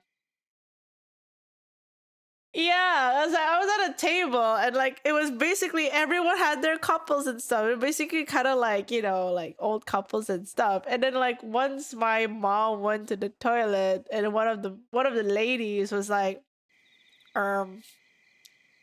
she's like, so why are you here with your mom on this dinner event and not with your boyfriend? I'm like, the last relationship I had was in 2022. Two? Yeah. No. Here it is. You call it audacity. But like, it's more like maybe she's trying to say that I perhaps look nice enough, smiles, that I should have a boyfriend, smiles. Because she's like, oh, how old are you? And I'm like, oh, I'm this age. Like, oh, really? I thought you were like early 20s. I'm like, aha, it means, it means if I had to gaslight my up. Gaslight my up? What the fuck did I just say? Gaslight myself up. Jesus Christ. Gaslight myself up. Then maybe. Maybe my skincare routine is working out real good right now, chat. Stay positive. So it's still audacity. What else do we call it? Fruity Loops? What? Fruity Loops? No flaws in this logic. Thank you. Doing good. I played FOM for a while last year without realizing it was in early access. Yeah! FOM has been updating so much and we're getting the full 1.0 soon! Yay! You had to go to Lulu. Oh, by the way, are you planning to make an art club? What do you mean by art club type thing? What does that mean? What does that entail? What do you mean by art club thing?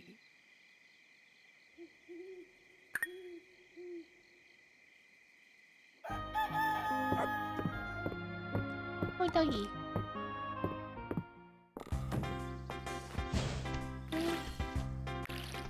We draw and... Oh, you mean a study session? Not... You mean a study session? I don't think that's an art club. I think that's just a study session, isn't it? Or do you want that to be like something on like a Discord? Because like if it's Discord, then I feel like anyone could just put there. It's just that I don't know if I'm able to like dedicate time to check every single one. Art club is kind of abstract. I'll be real with you. Like the term art club is pretty abstract, so I wanted to know what it was.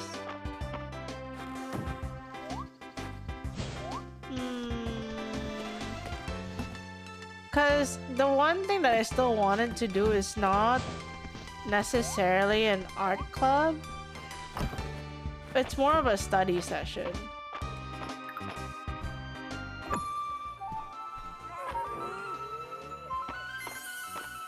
Because for me, I call it a study session. It's like a study group. It's not exactly an art club.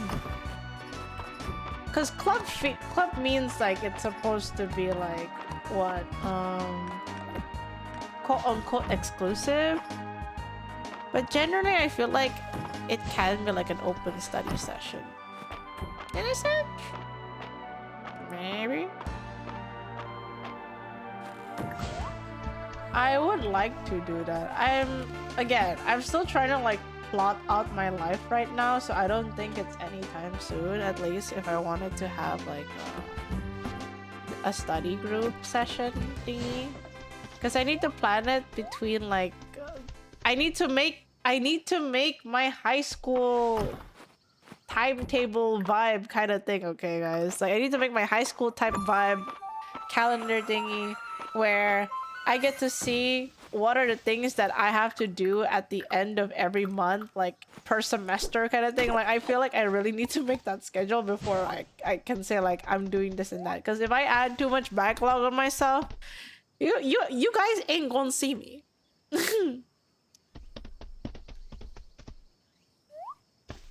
But yeah, the concept that I had was more of like a study group, and I'm still thinking about either having it like once a week or like bi-weekly. Cause like if it's bi-weekly, then it means I also have to prep like what are we drawing, you know? It goes through there's a lot that you have to go through to make like a study group, because you also have to prepare the study materials. Randomly though, I did think like, oh my god, if you quote unquote subscribe to my Patreon by $1, you can download the study materials. But aside that, it's just on stream. Smiles. My brain just went, ooh, monetization idea, jingle jingle. I'm like, oh fuck. Let's not think too far yet.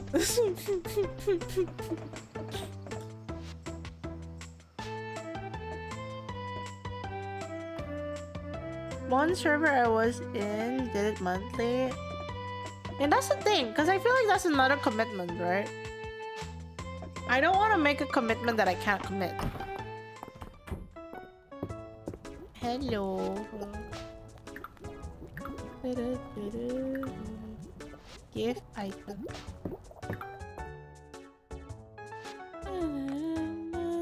What time is it? 11:21.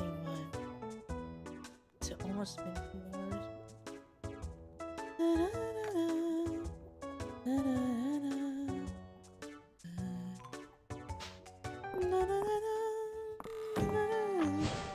There's a commitment issues. I feel like I want to do too many things, and I know I have to limit myself with like how much I can do per month, and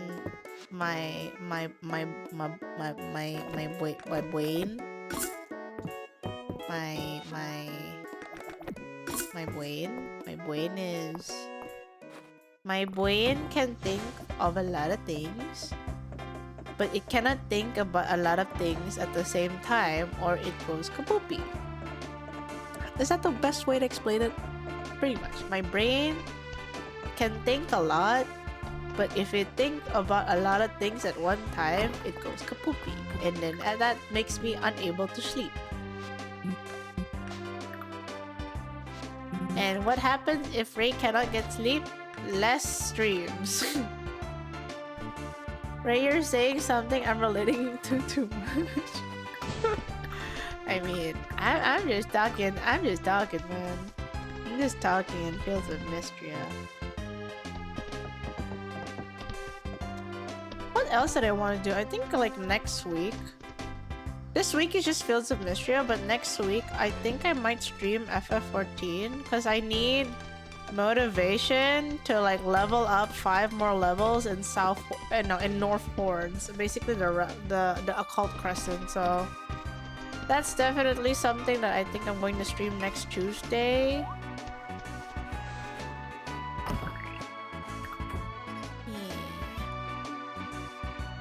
Oh, hi Pharaoh. Look who's alive. Wait, has Pharaoh been dead?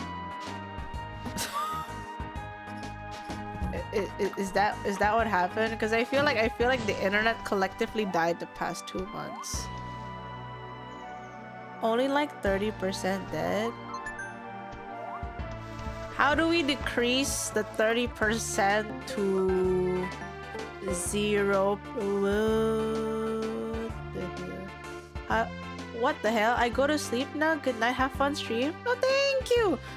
Thank you so much for the bits. And have a good rest. Thank you so much for dropping by. Thank you. Thank you. Thank you. Good night. 70% alive or water? That's a very good question. Well, I hope you're... Wait, I hope that in a few weeks, days, months, you'll be less dead. Can't be doing the laundry. I'm so out of touch with FF14. Oh my god. That's what the thing is called? Can't... That's what the emote is called? Can't be doing the laundry. That's so cute. Yeah, I was doing Relic. I'm done with Relic and stuff. I just have to level up like the instance area and level up to 40, and then I guess it's tombstone stuff. Phoenix Star. I feel like it's been a while. It's been a while. At least 2-3 months for me. It's been a while, 2-3 months. I've just been trying to figure things out. And honestly, the one that gets like the most I'm gonna be real, chat, the one that gets the most update about like how my life is doing or like where I'm progressing mentally, physically, it's kinda you guys. I'm gonna be real. I feel like the only time I really do update is like you guys on stream or like sometimes on Discord. Unless Yamu rats me out that I'm in FF14, like let's not do that. You don't have to tell them I'm an FF14. Let's just call that like a part of my routine, okay? That's just part of my routine. But yeah, I am on a mission. I'm just saying what you said. Shh, it's okay. It's okay.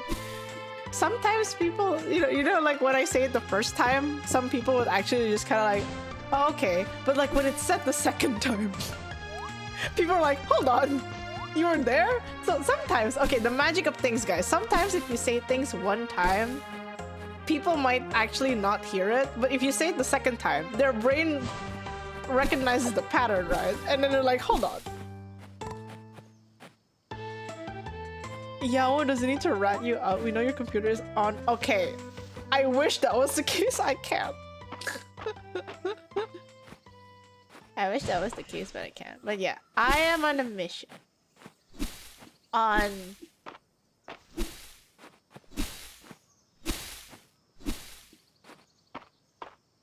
How do I explain my mission? I'm on a mission to find more people or build a community even more that honestly, if I'm doing something stupid, y'all don't mind saying I'm stupid. It's not bullying. I don't think it's bullying, right? It's not bullying, right? It's more of like, I think I definitely won't understand a lot of things if someone don't say it, because it's probably something that I've never experienced before. So it's kind of like, I think I need to build more in a sense where if I did an oopsie, I'm the type of person who probably wants to fix it, but I can't fix no oopsie if I don't know what the oopsie is. So it's to the point that I've like kind of like narrowed down. Well, not narrowed down. I've been focusing more on the friendships that knows I'm slow, albeit a little bit silly, but they're like, I have the capacity to handle your stupidity. So I'm gonna tell you why you're stupid, and that's for me. I think that's a very hard type of friendship or like community to find. So I'm like, if I find it, I am going to not exactly like tie you up to a pole or anything, but I'll like probably like hold you guys tight kind of vibe. Girl with right here. I know. I mean like outside of stream, okay? Like you guys know that I don't stream as often right now at the moment. Alright, talking about IRL, I think it's just everything. Because I think it's everything. Because I'm very grateful to you guys. I do feel like we need, you know, the more the merrier, am I? The more the merrier, am I right? When it comes to chat. With IRL, I think I do have to find more. Because I do realize that I have more friends online than offline, if that makes sense. And there is a difference in like how friendships that are built online and offline are, right? So I feel like I need to find more people to touch grass with. Cause honestly, at this point, most of my friendships, including the friendships I have with you guys, we are touching grass online. I don't think it's an entirely bad thing. I do feel like we need to increase the rates of touching grass offline. So what I've been doing is I've been touching grass alone for the last 2-3 months. I've just been touching grass alone. And honestly, you won't believe it, touching grass on your own will helps mentally. Gee, you know, go figure. Who knew that looking at grass and touching grass on your own will can improve your... And guess what? I'm starting to realize that I need to be outside of my room more often than I am so that I don't bed rot. Because you know what, guys? Here's the realization I had that, like, I feel like I knew, but like it, you know, like when you know something, but it only clicks with you like months later after you're kind of like thinking about it for a while, or something very specific happens to the point that you're kind of like, so that's what it means. Like, I don't know, like, if that's just my brain being slow, but like, I realize that although I always feel bad about myself when I bed rot in my room is one of the only places on earth that allows me to be myself / comfortable. So even if I bed rot and I feel guilty about it, because my room's vibe, I've made it so comfortable to the point that, well, it's okay. This is the only time you can rest. This is the only time that no one's going to shit at you for bed rotting. But then I also have to like wake up in the sense of like, if I go outside and I felt like I didn't want to work, you know, if I went outside and it felt like I didn't want to work, but I've already gone outside, so that's money on commute, right? And then I'm already like, say I'm eating outside or like in a cafe just to work. I'm part Chinese. If I'm already outside spending money on one single drink, I have to make my money's worth. I ain't going to bed rot in the fucking cafe if I've already spent at least like some money on a drink. So I have to make my money's worth and actually work. So I realize I need the peer pressure, which is I'm like, shit, I need the peer pressure. So now I've been like trying to make sure that like on days that I need to lock in, I'm like, I'm going outside. I'm gonna spend like on one drink and like one like side dish or whatever and stuff like that. And just lock in for like 4 to 5 hours. It's been working. It's been dead ass working. Like I went outside. So I have to, not saying that I'm not allowed to bed rot time to time, but more like the hours I'm allowed to bed rot has to be less than the hours I work. So I have to actually go outside, like outside where I know people are working, or it's more of like I've gone all this way outside. Let's make worth of the hours, cause like yeah. Bed rot changed to cafe rot? Low-key, yeah. So that's why like I don't really want to buy like a lot of games lately, but it's more of like I've just been trying to save my money so I have expense to buy like one or two drinks every time I go to a cafe. And guess what, guys? The new cafe I've been attending, they finally remembered my name. The thing is, I don't usually, like, I didn't expect them to remember my name because they come, like, very randomly. But because I keep coming on a fucking Thursday, they're like, oh. Usually they'll be like, oh, can I have your name for your bill? Now they're just like, oh, Ray, right? We got your order. I'm like,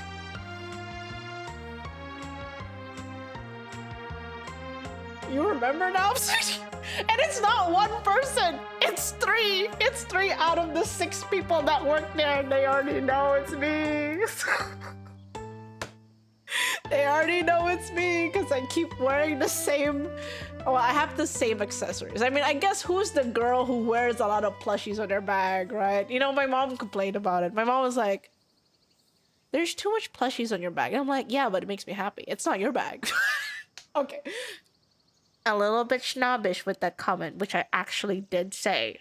My mom said, too much plushies on your bag. And then I actually went, yeah, but it makes me happy. It's not your bag.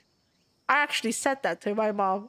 I had to do did I accidentally say that? But she wasn't mad. So I'm like, you know what? That's okay. I didn't buy it with your money. It's my money. Progress. I'm being snappy. I'm trying to be snappy now, okay? She grew up so fast. Sudden American array. Okay, listen. I'm just trying, man. I'm trying to like make sure that my brain does not suffer more damages, because if I suffer more damages, I don't think it's good if I suffer more damages. I feel like enough damage has been made from like the upbringing. Well, you know, we gotta step it back, you know. Just step it back a little bit.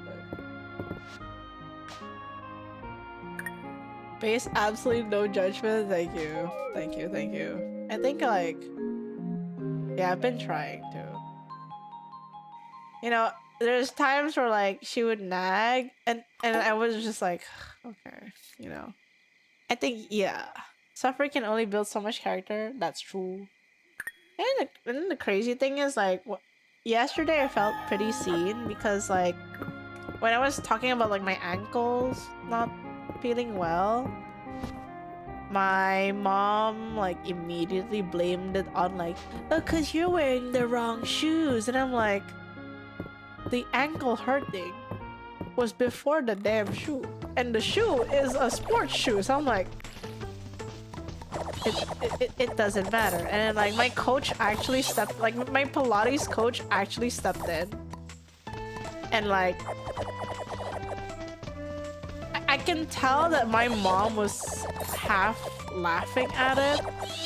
I don't know, like I don't know what kind of laugh it is, so I try not to think about it. But basically even my coach understood that my brain was artistic, or at the very least like she's like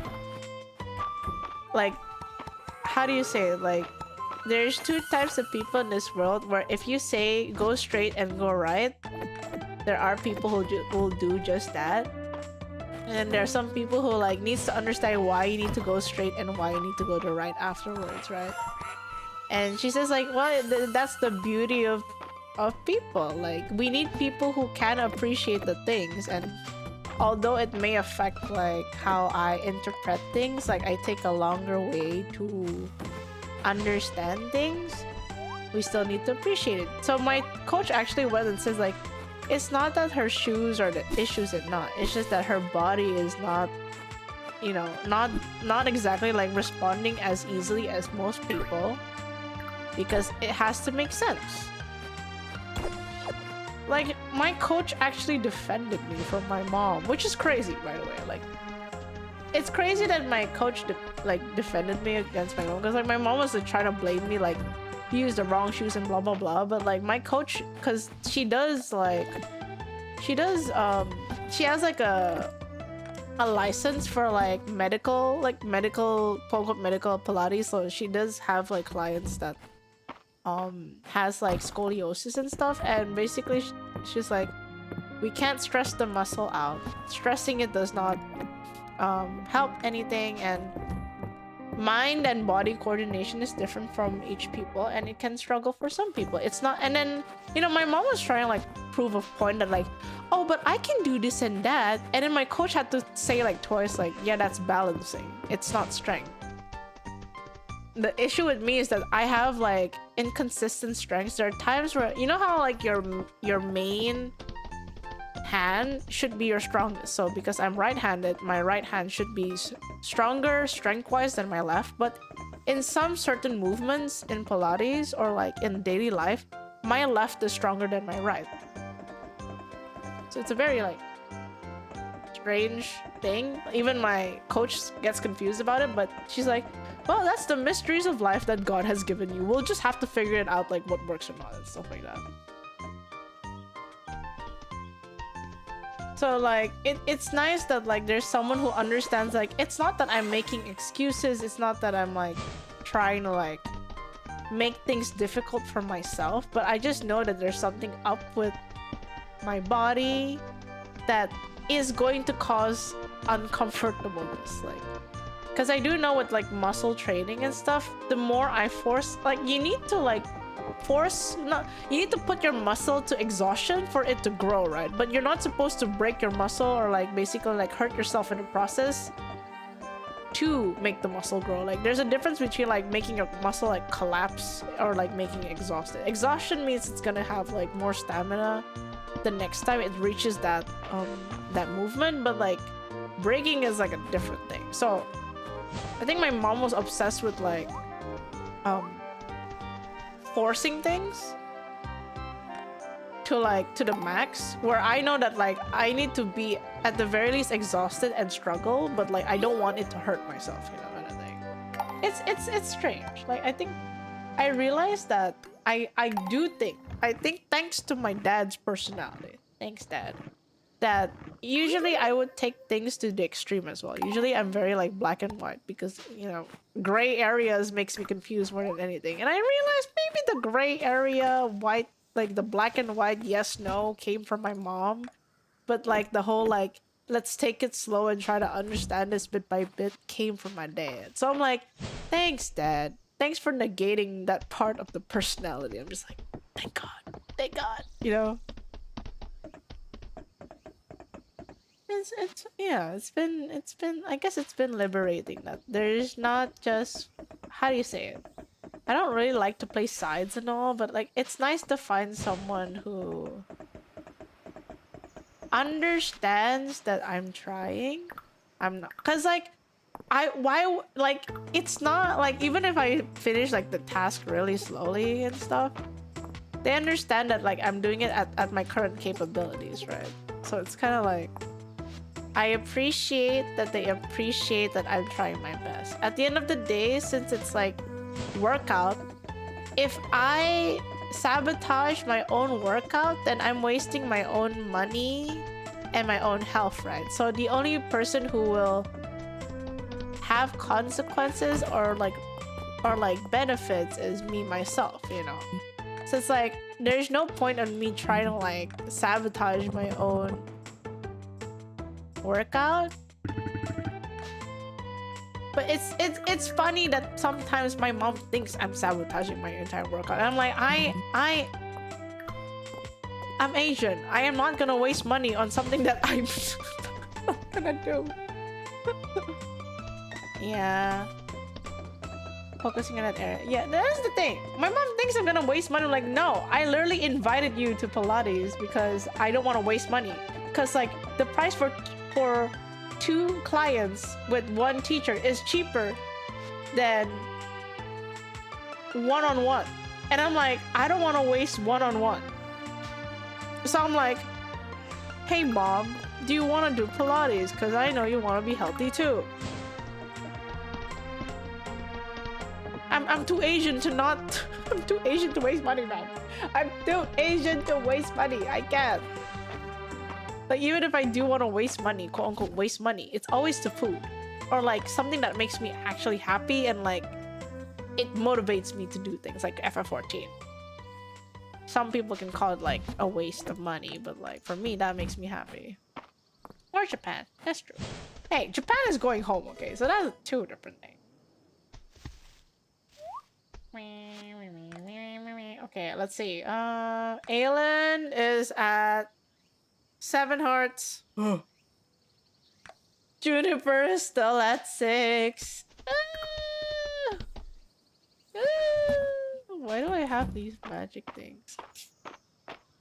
If it makes you happy, is it really money wasted? It depends. Cause like, is it escapism happiness? Or is it happiness because you enjoy it, you know?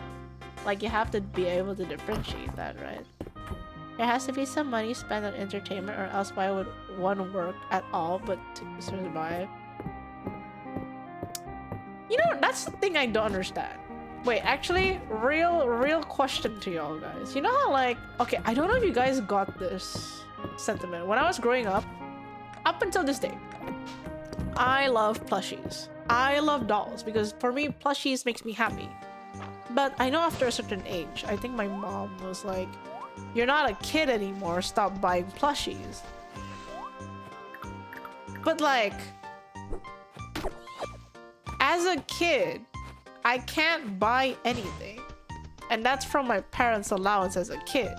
So why is it wrong for me to use my own money to buy plushies as an adult?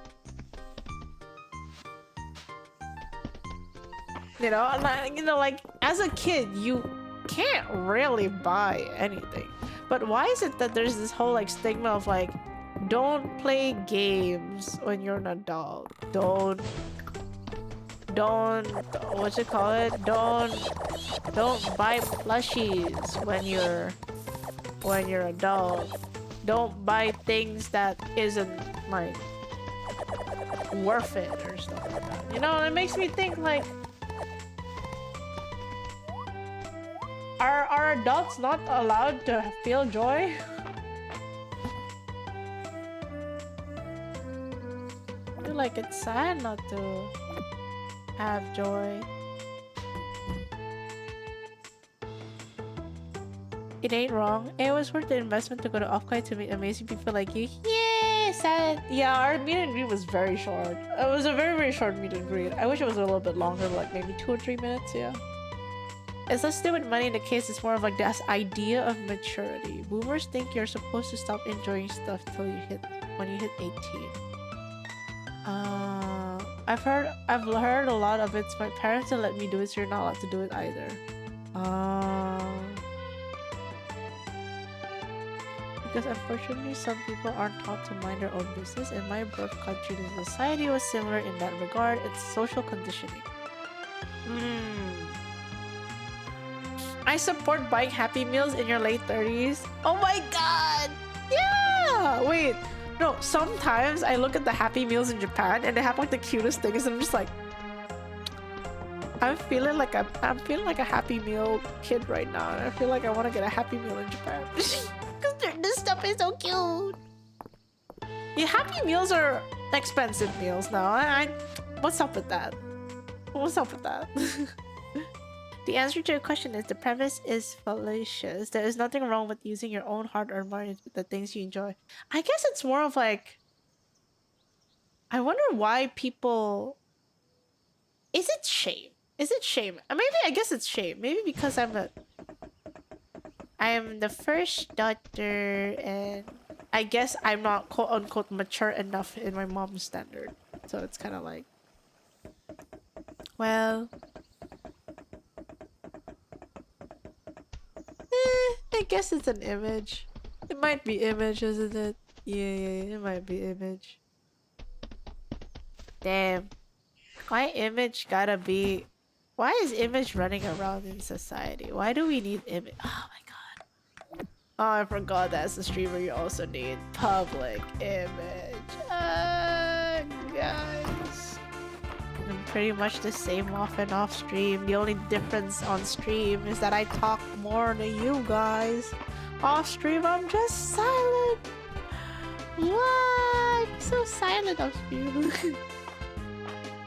I think social pressure, you kind of expect people to judge you. Man. Suited for false advertisement. It depends on my part. If you're not in debt, what you need. Yeah, I mean, like, if I'm not in debt, like, why not? Like, I'm too Asian to, like, waste money. And I'm also too Asian to, like, how do you say, spend money. Like, I need my money's worth. Like, I'm not the type that's like, oh man, let's go on a dinner, and like, if the dinner, like, if the portion and the size, like, the portion and flavor is not worth it, I ain't gonna go back and eat there. Like, I would eat it there. I would eat at places once and, like, see, like, is it worth my money to come back? Or, like, again, I'm still so mad about the pumpkin soup I got. That was as small as, oh my god, fucking 80k pumpkin soup. But it was so small that I felt so sad. I was so hungry afterwards. I'm like, I ain't coming back here. And that ain't worth my money. Like, you can charge me how many times, but I can make pumpkin soup way better than this and less. What is shameless policing what a grown-ass woman does with her own money? I mean, that's why I'm very thankful. Again, I'm very thankful to you guys, because albeit I don't stream as often right now. I'm not even opening commissions because I'm trying to figure out my shit stuff. I'm still able to, like, spend, how do you say it? Spend things because you guys support me in streaming and, like, the things that I do. So I'm very grateful for that. I guess it's more fascinating because it's fascinating because, like, sometimes, like, I think there was a time where my mom was like, oh, since you don't really have, like, a full-time job, she doesn't mind, like, my dad basically doesn't mind giving us, like, giving his children basically, like, food money, like, for me to go, like, shopping and whatnot, like to the supermarkets and stuff like that. But there are times where, like, it would be said to me but not said to my brother, in the sense of, like, you should just eat with your own money, which I've, you know, at this point, like, I've been doing. Like, if I go out and it's something that, like, is not in the quote-unquote budget, yeah, of course it's in my own pocket. But then she gets, like, really confused about, like, sometimes, and I'm like, hey, I can't pay out of my pocket right now because I don't have that much. You know, like, sometimes I would say, like, I can't pay this one right now because I don't have that much. But then there would be, like, the whole, like, conversation, like, why are you so stingy? And I'm like, you do know that your daughter is not exactly, like, am I, like, earning to the point that I can live on my own right now? No, not really. Not an Indo, unfortunately not. So it's kind of like, yes, there's some things I can't pay off the bat because it's pricey as hell. That it'll just dent, you know, it'll just dent my wallet, and, like, if I have a dent in my wallet, then I can't really, you know, quote-unquote do my independent living that you sought me to do. It was just kind of, I don't know. I guess maybe it's age, guys. Why are you so stingy? Why are you buying plushies? You're an adult, right? She gets even more confused and like, why are you buying games? And I'm like, oh, cause my community got it. Why don't you use that community money for something else? Cause I'm like, yeah, cause the community bought it. You know, like, hey, if the community bought it, the community bought it. Gotta go sleep. All good. Thank you so much for dropping by.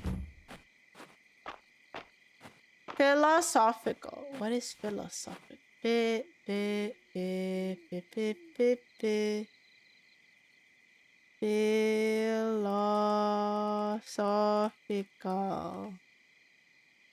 Relating to the study of core ideas about existence and knowledge, or staying calm and wise when bad things happen.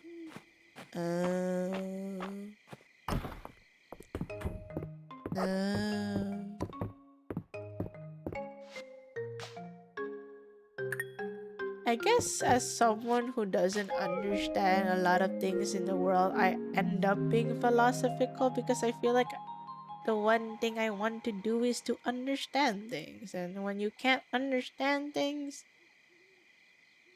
it you know, it gets really confusing, sad, honestly, even sad. I feel like the greatest sadness I have is just when I don't understand something, even though I would like to understand. You're very pretty. Thank you. Thank you.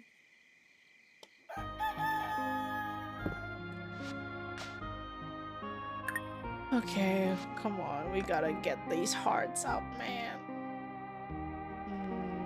Okay, Juniper's almost at 7 hearts, so at the very least, I do think like by next stream, I can get. I think I can get Juniper and Aelin.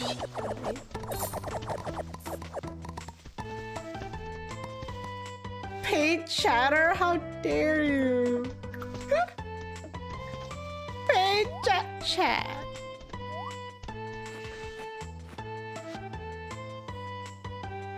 Wait, man, I remember at the end of the meet and greet I was gonna go about hard and flame speaking equipment to full one for life. Oh, thank you. I really appreciate it. I never knew you harvest like a fiend in this game. Yo, it's so fun. You just you know, you climb on your horse and then you just harvest. It's so fun. Like, you don't have to harvest manually. You just have to grab onto your horse. Rice, my bad. It's okay. I have wheat and rice. Don't worry. You're correct. I got wheat and rice for days. Yay! It's fun. It's so fun to like harvest here.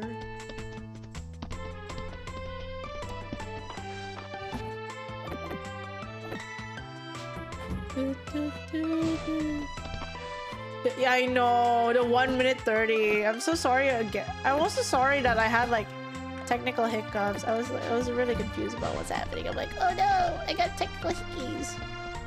Technical hiccups. Sobs. Oh wait, it's Saturday. Ooh. Saturday. Juniper. Aelin. Okay. They're on the top. Speaking of which, did you know that Heart and Flames is closing to 60? Oh my god, that's crazy. I'm honestly at a point where like, how do I advertise this again? Like, I need to find a way. Oh wait, I need to reply to that email. I just remembered I need to reply to that email. Oh my god, okay, there's an email I hate. Oh, ew, okay, I have to reply to. Oh, okay, I have to reply to the email. Okay, it's fine. I just have to reply to that email after lunch. After lunch. Okay. Oh.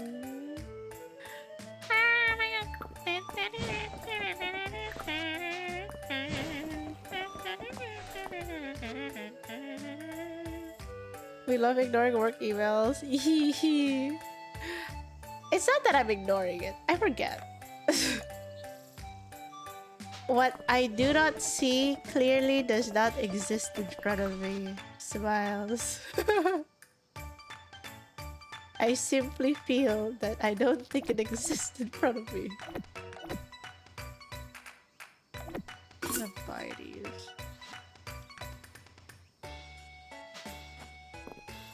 That's so streamer.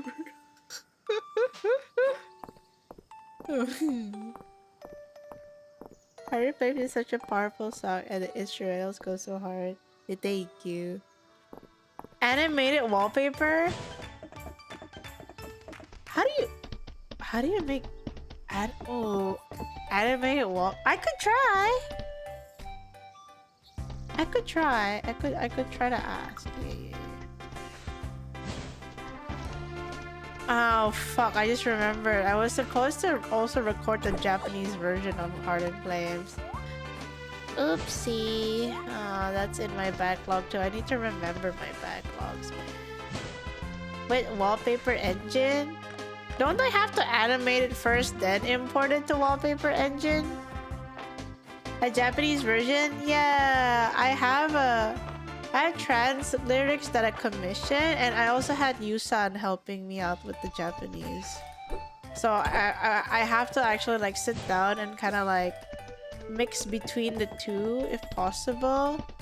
Yusan's version is nicer though, I feel. Like nicer in terms of like, it's not like the one that was translated was nice because it's more like, it's similar to how you sing in English, but with Yusan's, even though it's harder to sing like with the melody because the melody slightly changed, it's nicer because it captures like the meaning poetically instead of kind of like at face value, if that makes sense. So like they both have their charms, and I feel like I have to like mix between the two to find the peak balance, you know. You can import I can import the video as is. Wouldn't that be like too much? Too much? Eh? Wait, wouldn't it be too much to just import the video? Wouldn't it feel like anytime you log on you see like a music video? Does that not bother you guys at all? Wait, real question. If you had like an entire video always playing on your screen and it's not like static, does it not bother you guys at all? I know it bothers me. No? That's pretty. You guys don't get bothered by full videos playing in your background? I can set my wallpaper engine to pause when something is being put. Wait, is it just me? The reason why I had a wallpaper engine once, but I got so overwhelmed because like I keep seeing like something moving on my screen. So I end up I can never do wallpaper engine anymore because it distracts me a lot. Depends on the video, but it's designed as a wallpaper, I don't mind. Yeah, if it's just a music video in general, I feel like that's isn't that like too much? I feel like it'd be distracting to me. I can't have anything moving on my second monitor too. Same! Okay, my left monitor is Calyx Debonair, my main monitor is FF14. If the full MV is too much, I can cut some parts and upload it for you. Which part should be the... No. Which part do you think should be the engine? If you had to pick, like, probably the chorus, right? Wait, wouldn't it be better for me to cut the image and then, like, puppet it into an engine and then make it blinky? Or is that too much? Oh, wait, but I don't think I have permission to do that. I don't have permission to tweak the art. Yeah, never mind. I got no permission. It's Wia's art. With Wia's art, you're not allowed to tweak things, if I recall. Too much effort, Imo. Well, guys, time to draw my own live 2D wallpaper engine. Am I right, Chad? Who said who was the girl who said let's not add more backlogs? Who said that? Oh, gee, who said that? Let's not do that for now. We have to finish the merch stuff. There's one thing I forgot to print, so I can't have the final like. Oh my god! Stop going up. I can't have the final like picture yet. No, no, I think it's in their TOS. I remember in their TOS that you can't add like filters and basically like alter the artwork itself. So if I wanted to alter the artwork, it would have been in a different commission instead of the beginning one. So I want to make sure I respect that. You know, because it was written in the TOS, if I recall.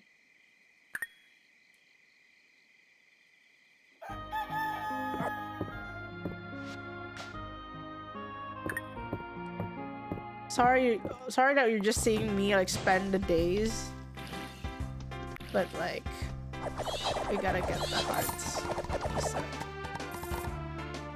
Or hear me out, okay? I'm listening. Record your live 2D, do rest. Wait, what do you mean by random stuff? Like what? Wait, question. Does Wallpaper Engine also have voice? What if I recorded like an hour of me just like not saying anything, and then like in the 1 hour days like it's been an hour? It can. Oh my god. Wait, I might.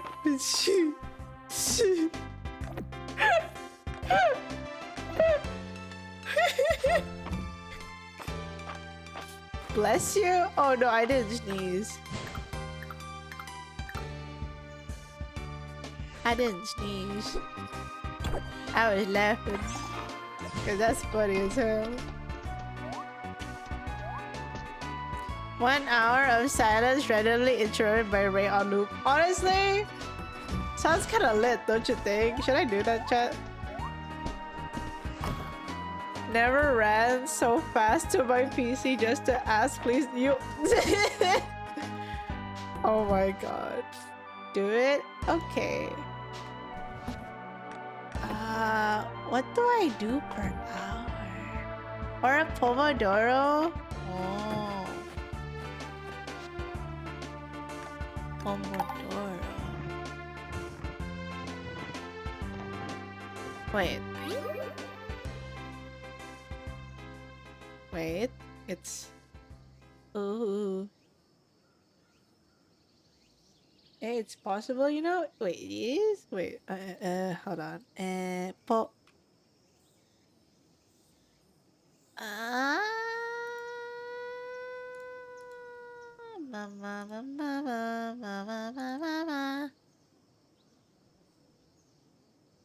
Why is Pomodoro a tomato, but it's also called a Pomodoro timer?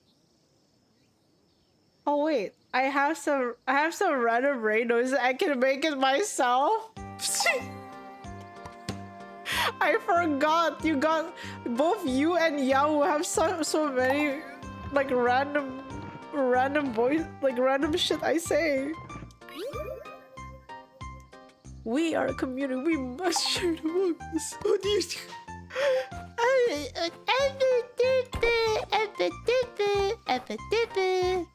It's tomato in other language, yeah. But why is it also called a Pomodoro timer? Why did they choose tomatoes? You know? If I remember correctly, the creator was using a tomato timer for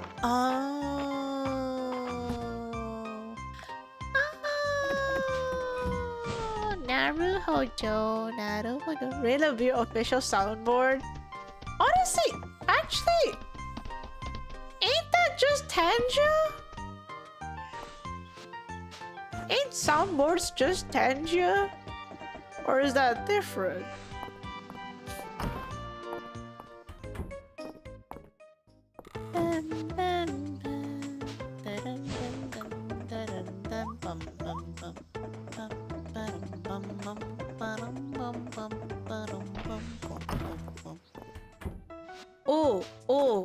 Oh, wait, right. I might. I think I might. Yeah, it's not confirmed yet, but I think I might have a meet and greet again in Japan. And I'll have a quote-unquote concert section. I'll be singing in one of the... Well, it's not really... Is it live show? Concert? I don't think it's... Is it concert? I can't tell. But yeah, I managed to... In Japan. I think that's American, right, guys? San Japan. San Japan.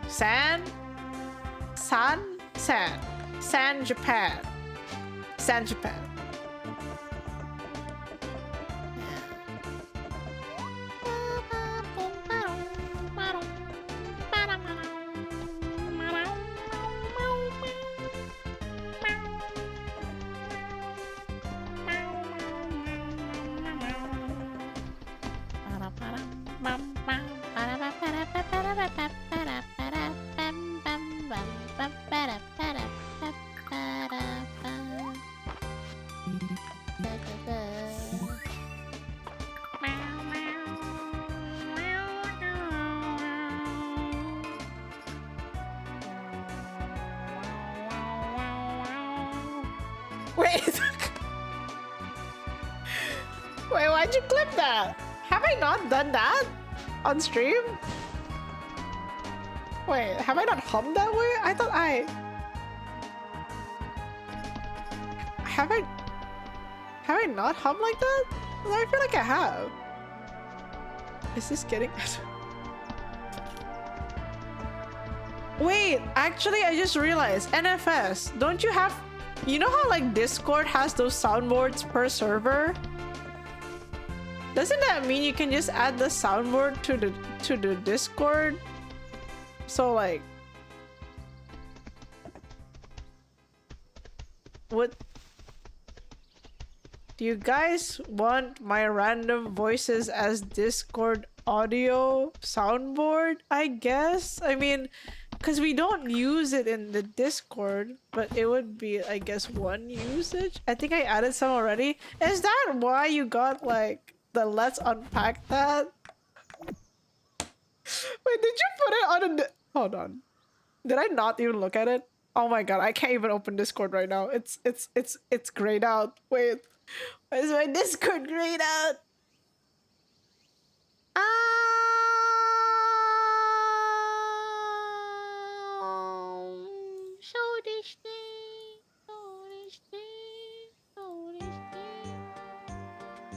Oh, I put that on personal service.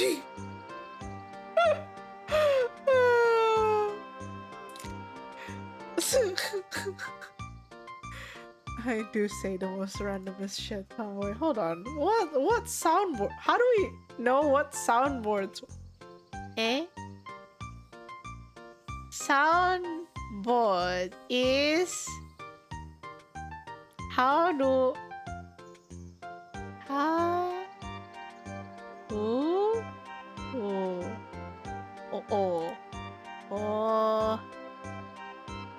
only Yahoo added one soundboard? Wait, how do you check the soundboard without going to VC?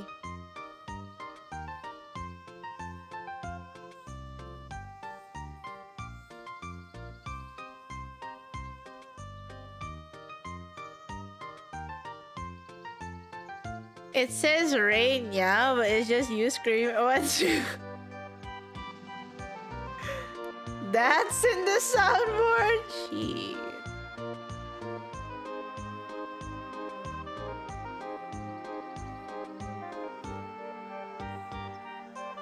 Huh.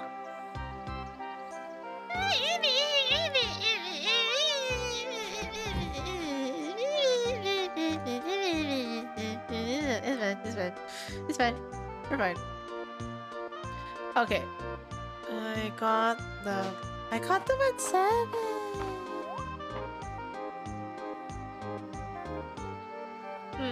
I am getting hungry though. Lunch.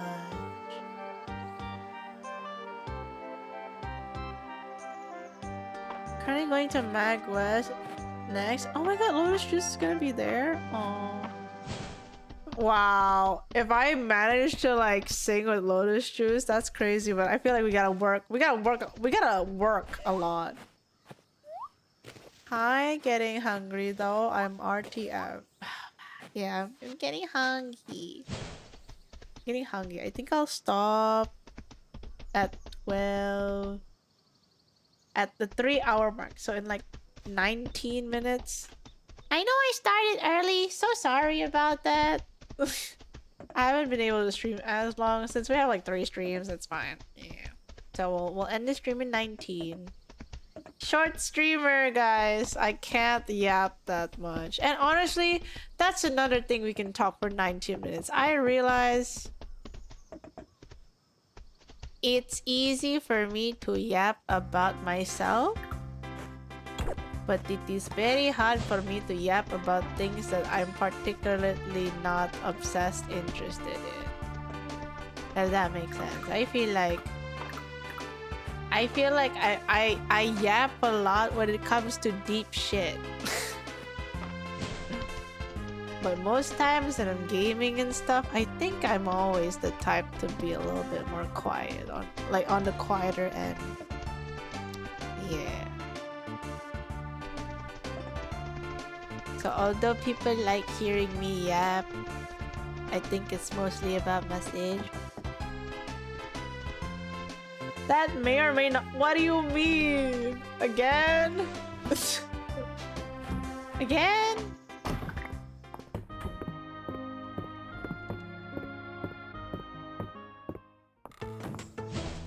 Is it? Nah, it's okay. It's fine. It's fine. I just have to learn to find. No, I just need to people watch and see how people are able to break silence without being awkward. But then I realize maybe it's okay to be awkward. You guys think it's okay to be awkward? Like, if I have to break a silence and it's awkward, would you rather, like, would you appreciate it if I broke the silence even though I'm a bit awkward? Or do I stay awkward and not break the silence? Yeah, it's okay. Okay, I'm gonna adopt that to any time I feel like I don't know what to say, but I'll just break the silence in like conversations between like people.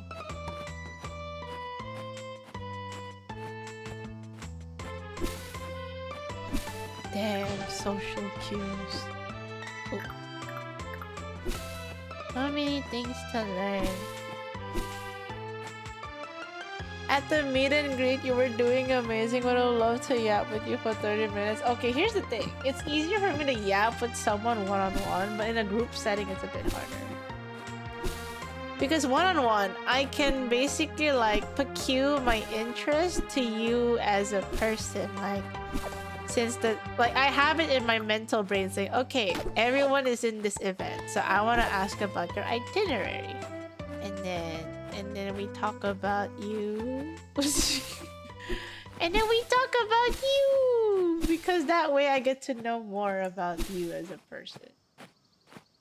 Is that a little bit too parasocial? Maybe. I don't know what else do people talk about in meet and greets. I get really confused when people are like, damn, you're doing great, Ray. I'm like, oh, gee, thanks. Thanks for supporting me. And then I'm like, shit, what do I say? What's in the script? What's in the script? Remember when I said you said something I related too much to? It happened again. Oh, shit. But yeah, I just, you know, I guess part of me is like, I want to make sure that people who do talk to me, like, you know, at least have fun talking to me. Sobs. You guys are proof of that. But like sometimes with like IRL situations, like anyone who come here who's watching me these, like y'all have the option to not watch. But you guys are living proof that somewhat, somewhere, somehow, you guys are entertained listening to me.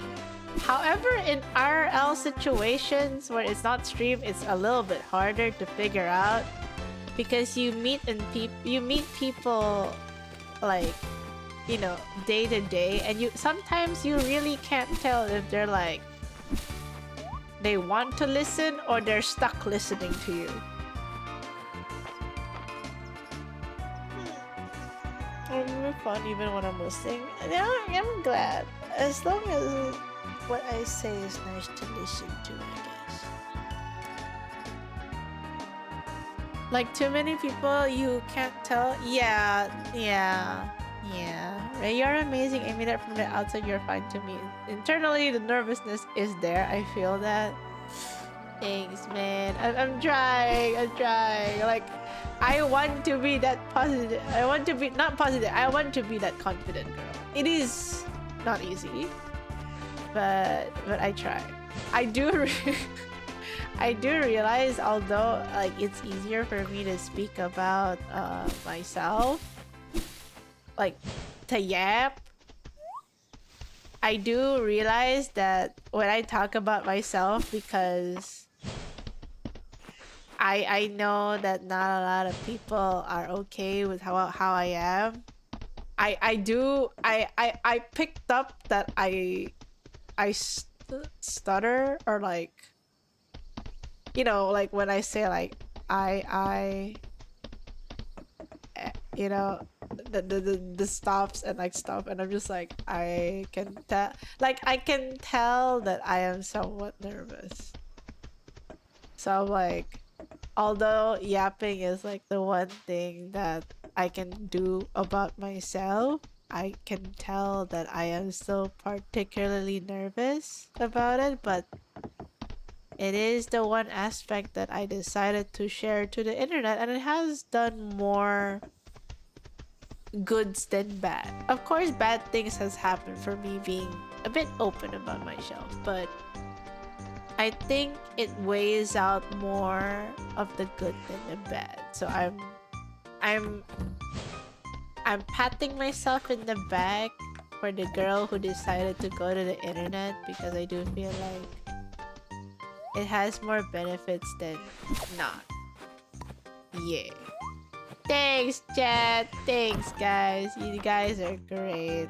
People come and go, but I appreciate every moment that you guys decide to come. Because again, who the hell watches stream 24/7? I don't think anyone's capable of doing that unless you really want to. So I ain't gonna force anyone to watch me like 24/7. But if you do align the times that I stream occasionally, and you guys want to watch that, happy. Yay. I am in a very thankful. Can you guys see how I'm trying to be more? What's the English? Mayamuki? What is the English of Mayamuki? Mayamuki. Forward thinking. Is that the is that forward thinking, or is that a different word? Either way, you're doing something or refusing to do something. It's like opening Pandora's box. You just gotta figure out which one you prefer to open. That's true. Aw, thank you, Shinuchi. I really appreciate that. Yeah. Yippee.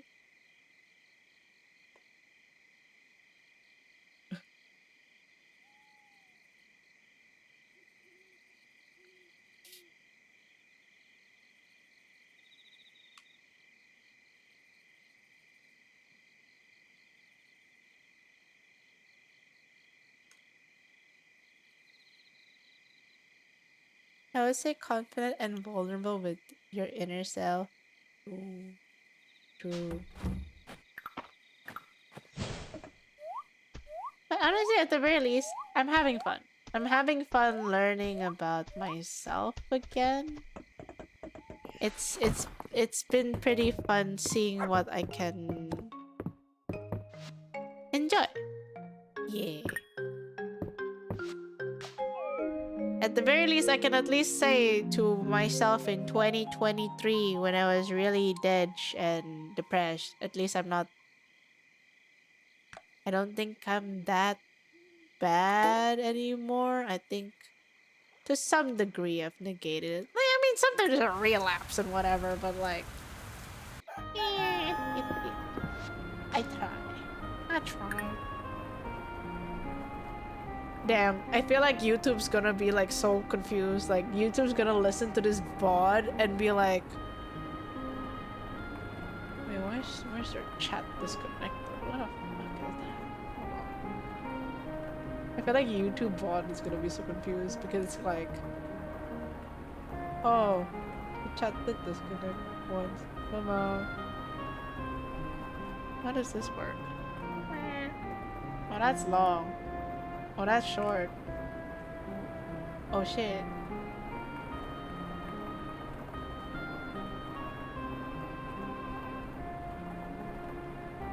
There we go.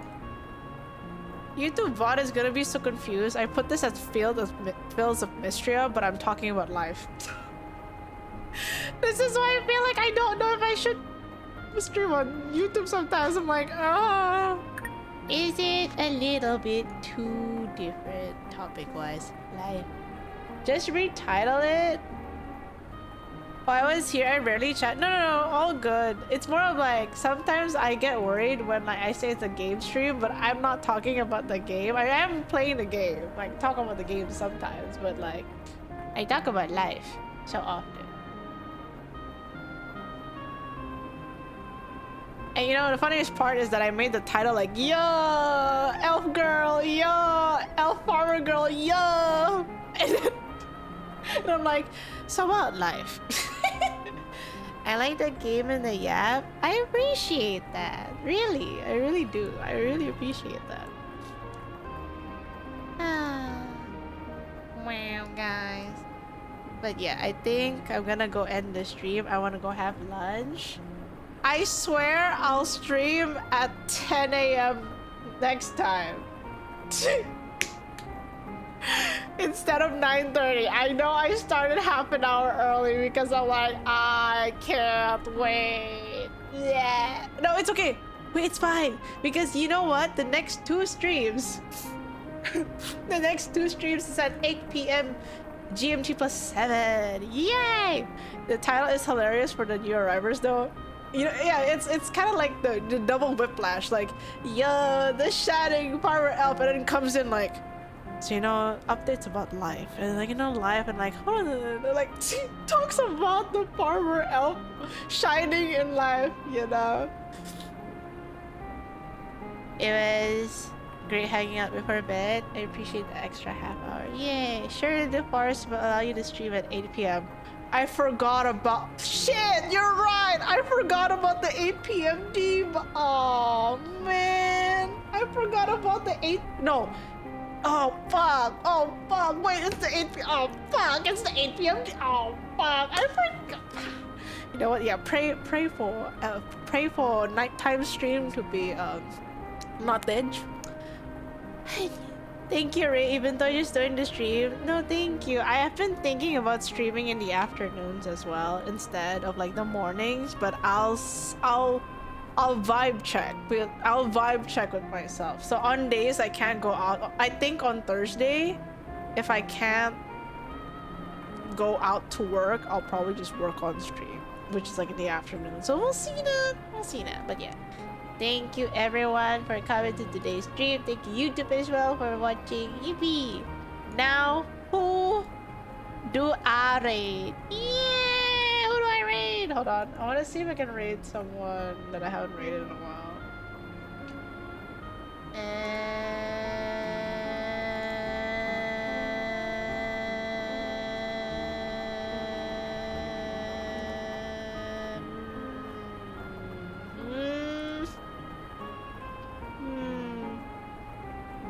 Oh, actually, wait, Krone's streaming.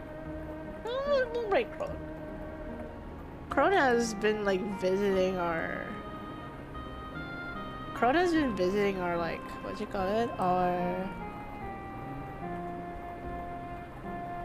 our streams in a bit, so I think it's good to rate Crown.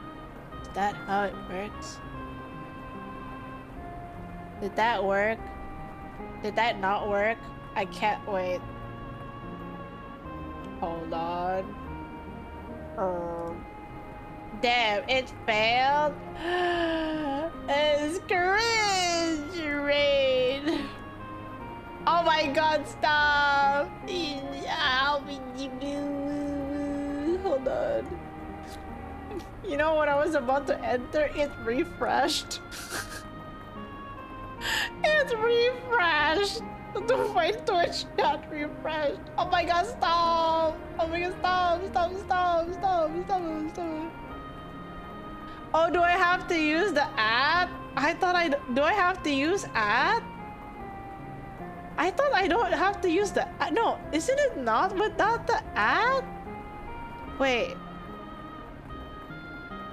Yeah, I don't have to use the ad. Oh my god, okay. So the ad, okay, so if I, mix it up cannot do raid. I have to actually open up my Twitch chat from OBS. Yay!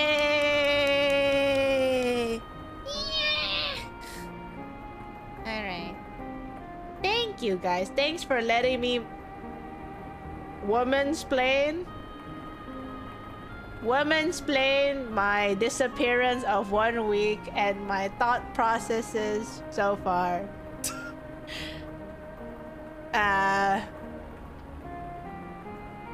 What else is gonna... I'll see you guys on the next stream. Fields of Mistria. So I think we'll talk more about Fields of Mistria that day because it's new updates. Okay, so yeah. Thank you, YouTube, as well. I will see you guys on the next one. The waiting room for the next stream is already up. The only one that I haven't made is for the Friday one. Yeah. Bye, chat. Bye-bye. Have good lunch. Have good sleep. Good night. Good morning. Good afternoon. Bye-bye.